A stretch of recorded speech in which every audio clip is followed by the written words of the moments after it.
Hello दोस्तों, episode की शुरुआत में हम अपनी फीमेल लीड रूलान को देखते हैं जो कि अपने बेटे ज़ियाओली के बारे में ही सोच रही थी। डॉक्टर्स ने बताया था कि आपके बेटे को सेरेब्रल ल्यूकेमिया हो चुका है, जिसे ट्रीट करने के लिए एक्सपेंस काफी ज्यादा हो सकता है। इसीलिए ही उसे मल्टीपल जॉब्स करनी पड़ रही है और आज बार में भी वो पार्ट टाइम जॉब करने के लिए ही आई थी। सुपरवाइजर उसे समझा रही थी कि तुम फिक्र नहीं करो, तुम्हारा बेटा जल्दी ही ठीक हो जाएगा, बस तुम मेहनत से अपनी जॉब करती रहना। जो कहने के बाद वो उसे अपने कुछ बड़े कस्टमर्स के पास ले आती है, जिसमें हमारा मेल लीड ली बाओ भी बैठा हुआ था। वो तो अचानक से इसे अपने सामने देखकर हैरान हो गया। रूलान भी इसे देखकर कुछ ज्यादा खुश नजर नहीं आ रही थी, बल्कि वो तो इसे देखकर वापस जाने लगी। ली बाओ बोला कि रुको जरा, क्या ये तुम्हारा तरीका है कस्टमर्स को सर्व करने का? सुपरवाइजर से कहने लगा कि मैं चाहता हूँ हमें सिर्फ यही लड़की सर्व करे, जिस पर सुपरवाइजर भी रूलन को इनके पास छोड़कर वहाँ से चली गई। उसके जाने के बाद ली बाओ रूलन से कहता है कि आज से 5 साल पहले तो मुझे सिर्फ 3 मिलियन के लिए छोड़कर चली गई, क्या तुम्हारी नजर में पैसा इतना ज्यादा इम्पोर्टेंट है? रूलन बोली कि हाँ, मेरी नजर में सबसे इम्पोर्टेंट पैसा ही है। आज भी अगर तुम मुझे पैसे दो तो जो तुम कहो मैं तुम्हारे लिए वो करने को तैयार हूँ। ली बाओ भी ये सुनकर आराम से पीछे सोफा पर बैठ गया। कहने लगा कि ठीक है, ये जितनी भी बियर्स की बोतल पड़ी है तुम इन सबको फिनिश करोगी। वो जानता था कि रूलन ड्रिंक नहीं कर सकती, पर आज पैसों की खातिर रूलन ये करने के लिए भी तैयार थी। वो पहली बोतल उठाती है और उसे ड्रिंक करने लगी, जबकि उसे देखकर गुस्सा आ रहा था कि ये इतनी चीप कब से हो गई। फौरन से उसके हाथ से वो बोतल नीचे फेंक देता है। कहने लगा कि पहले तो तुमने कभी भी ड्रिंक नहीं किया था, पर पैसों के लिए तुम इतना ज्यादा गिर गई हो, आखिर क्यों? रूलन बोली कि पैसा किसके लिए इम्पोर्टेंट नहीं होता, मेरी नजर में भी सिर्फ पैसा ही इम्पोर्टेंट है, इसलिए ही तो मैं तुम्हें आज से 5 साल पहले छोड़ कर गई थी। ली बाओ ये सुनकर उसकी तरफ बहुत सारे पैसे फेंक देता है कि तुम्हें पैसे ही चाहिए ना, ये सारे पैसे तुम्हारे लिए, बस तुम्हें घुटने टेक कर इन सबको एक एक करके चुनना होगा। उसका ये रवैया रूलन को तकलीफ तो काफी ज्यादा दे रहा था, लेकिन फिर भी वो बिल्कुल ऐसा ही करने लगी। साथ ही वो आज से 5 साल पहले के बारे में सोच रही थी, जब ली बाओ की मॉम ने इसे फोर्स किया था ली बाओ को छोड़ देने के लिए, क्योंकि उनकी नजर में इन दोनों के हॉरोस्कोप्स मैच नहीं कर रहे थे, और जब तक हॉरोस्कोप्स मैच नहीं करेंगे इसका मतलब ये हुआ कि रूलन उनके लिए बैड लक है। मॉम उसे 3 मिलियन भी ऑफर कर रही थी, पर वो बोली कि मॉम आप इस तरह के सुपरस्टिशंस पर कैसे बिलीव कर सकती है, हम एक दूसरे से प्यार करते हैं। तभी मॉम को कॉल आई और उन्हें ली बाओ के एक्सीडेंट के बारे में बताया गया। इससे तो उनका बिलीफ और भी ज्यादा पक्का हो गया। डॉक्टर्स ने बताया कि हम अपनी तरफ से पूरी कोशिश कर चुके, ली बाओ को कब होश आएगा इस बारे में हम कुछ भी नहीं बता सकते। जिसके बाद मॉम ने रूलन को इमोशनली ब्लैकमेल करके दूर भेज दिया था कि अगर तुम सच में ही ली बाओ से प्यार करती हो तो दोबारा कभी भी उसकी लाइफ में मत आना। प्रेजेंट में ली बाओ को उसे देखकर काफी ज्यादा गुस्सा आ रहा था कि जिस लड़की से उसने सच्चा प्यार किया वो सिर्फ उसके साथ पैसों की खातिर थी। जबरदस्ती उसका हाथ पकड़कर अपने साथ ले जाने लगा कि तुम्हें सिर्फ पैसे ही चाहिए ना, आज की रात तुम मुझे अच्छे से सर्व करो, मैं तुम्हें बहुत सारे पैसे दूंगा इसके बदले। रूलन उसे अपना हाथ छुड़ाकर थप्पड़ मार देती है कि जितना तुम समझ रहे हो मैं उतनी भी चीप नहीं, जिस पर ली बाओ दोबारा से उसके साथ जबरदस्ती करने लगा। यहाँ ली बाओ की फियांसे याली भी पहुंच आई, जो रूलन को देखकर कहने लगी कि 5 साल से तुम कहाँ गायब थी, मैं तुम्हारे बारे में कितना परेशान हो रही थी। खैर तुम्हें मजे की बात बताऊं, मेरी और ली बाओ की एंगेजमेंट हो चुकी है, 2 महीने में हमारी शादी होगी। ये सुनकर रूलन ने इन दोनों को इनकी लाइफ के लिए बेस्ट विशेष दी। तभी उसे उसके बेटे ज़ियाओली की कॉल आई, जो कह रहा था कि मॉम आप घर कब वापस आएंगी, मुझे अकेले डर लग रहा है। रूलन बोली कि बेटा बस थोड़ी देर में तुम्हारे पास जल्दी ही वापस आ जाऊंगी। ये सुनकर तो ली बाओ को और भी ज्यादा गुस्सा आ गया कि तुम्हारा एक बेटा भी है। रूलन ने उसे अपने बेटे की पिक्चर दिखाई कि हाँ ये मेरा बेटा ज़ियाओली है। ली बाओ ने तो इस पर उसे गले से ही पकड़ लिया कि तुम मेरी सोच से भी कहीं ज्यादा चीप निकली। रूलन कहती है कि क्या तुम्हें अपना आप चीप नहीं लग रहा कि तुम अपनी फियांसी के सामने किसी पराई औरत से पूछ रहे हो कि उसने किसी और से शादी क्यों की? वैसे तो रूलन भी ये बात जानती थी कि ली बाओ मुझसे सच्चा प्यार करता था, इसलिए ही उसे इस बात से कंसर्न है, जबकि वो गुस्से में वहाँ से चला गया। आज जो कुछ भी हुआ ये सिर्फ एक एक्सीडेंट था। रूलन कभी भी दोबारा से ली बाओ के सामने नहीं आना चाहती थी, पर आज उसे हर्ट करके इसे बिल्कुल भी अच्छा नहीं लगा। दूसरी तरफ बाहर आकर याली ली बाओ से कहती है कि अगर तुम्हें बच्चे ही पसंद है तो हम भी जल्दी से शादी करके बच्चे ला सकते हैं, जबकि ली बाओ को उसमें कोई भी इंटरेस्ट नहीं था। अपना हाथ छुड़ाते हुए कहने लगा कि मैं ड्राइवर से कह देता हूँ, वो तुम्हें घर तक छोड़ देगा। उसके जाने के बाद यहाँ याली को गुस्सा आ रहा था कि इस लड़की को हमारी लाइफ में वापस आने की क्या जरूरत थी, यकीनन ये मुझसे ली बाओ को छीनना चाहती है। नेक्स्ट सीन में घर पहुँचने पर रूलन ज़ियाओली को देखकर उसे हक करते हुए रोने लगी। वो बोला कि मॉम आप क्यों रो रही है, क्या मैं कभी भी ठीक नहीं हो पाऊंगा? इस पर रूलन कहती है कि बिल्कुल भी नहीं, देखो मॉम तुम्हारे लिए कितने ज्यादा पैसे कमा कर लाई है, मैं तुम्हारा बहुत अच्छे से इलाज करवाऊंगी, तुम जल्दी ही ठीक हो जाओगे। नेक्स्ट सीन अगली सुबह का दिखाया गया, जहाँ ली बाओ ज़ियाओली को फॉलो करने के लिए उसके स्कूल आया था, बिकॉज आज भी वो रूलन से प्यार करता है और जानना चाहता था कि क्या वो सच में किसी और का बेटा है। ज़ियाओली दिखने में उससे 4 to 5 इयर्स का चाइल्ड लग रहा था, इसलिए वो सोचने लगा कि क्या जिस वक्त रूलन मुझे छोड़कर गई कहीं ऐसा तो नहीं कि तब वो प्रेग्नेंट थी। इससे पहले कि ली बाओ उसके पास जाता, तभी ज़ियाओली के पास हमारा सेकंड मेल लीड वोंग आ जाता है। ये कहकर कि आज तुम्हारी मम्मी बिजी थी इसलिए मैं तुम्हें लेने के लिए आ गया हूँ। ज़ियाओली बोला कि मेरे क्लास में सबके डैड्स होते हैं, बस मेरे ही डैड नहीं, मुझे बिल्कुल भी अच्छा नहीं लगता, क्या मैं आपको डैड कह सकता हूँ? वोंग बोला कि हाँ क्यों नहीं, मैं तो चाहता हूँ कि तुम मुझे डैडी कहकर बुलाओ। जिसके बाद ज़ियाओली उसे डैडी डैडी कहने लगा। ये यहाँ पर ली बाओ ने भी सुन लिया। अब तो उसकी ये खुशफहमी भी दूर हो गई कि ज़ियाओली मेरा बेटा हो सकता है, क्योंकि उसके पास उसका डैडी मौजूद था। नेक्स्ट सीन में रूलन को ऑफिस में दिखाया गया, जहाँ उसका बॉस उसे उसके हार्डवर्क के लिए अप्रिशिएट कर रहा था, और ये भी कि अगर हमारा आज का कॉन्ट्रैक्ट साइन हो गया तो मैं तुम्हें डबल बोनस दूंगा। लेकिन किस्मत का करना कुछ यूँ हुआ कि जिस बिग कस्टमर के साथ इनका कॉन्ट्रैक्ट साइन होने के लिए जा रहा था वो कोई और नहीं बल्कि ली बाओ ही होता है, जिसके तो अभी पुराने जख्म ही ताजा हो गए थे।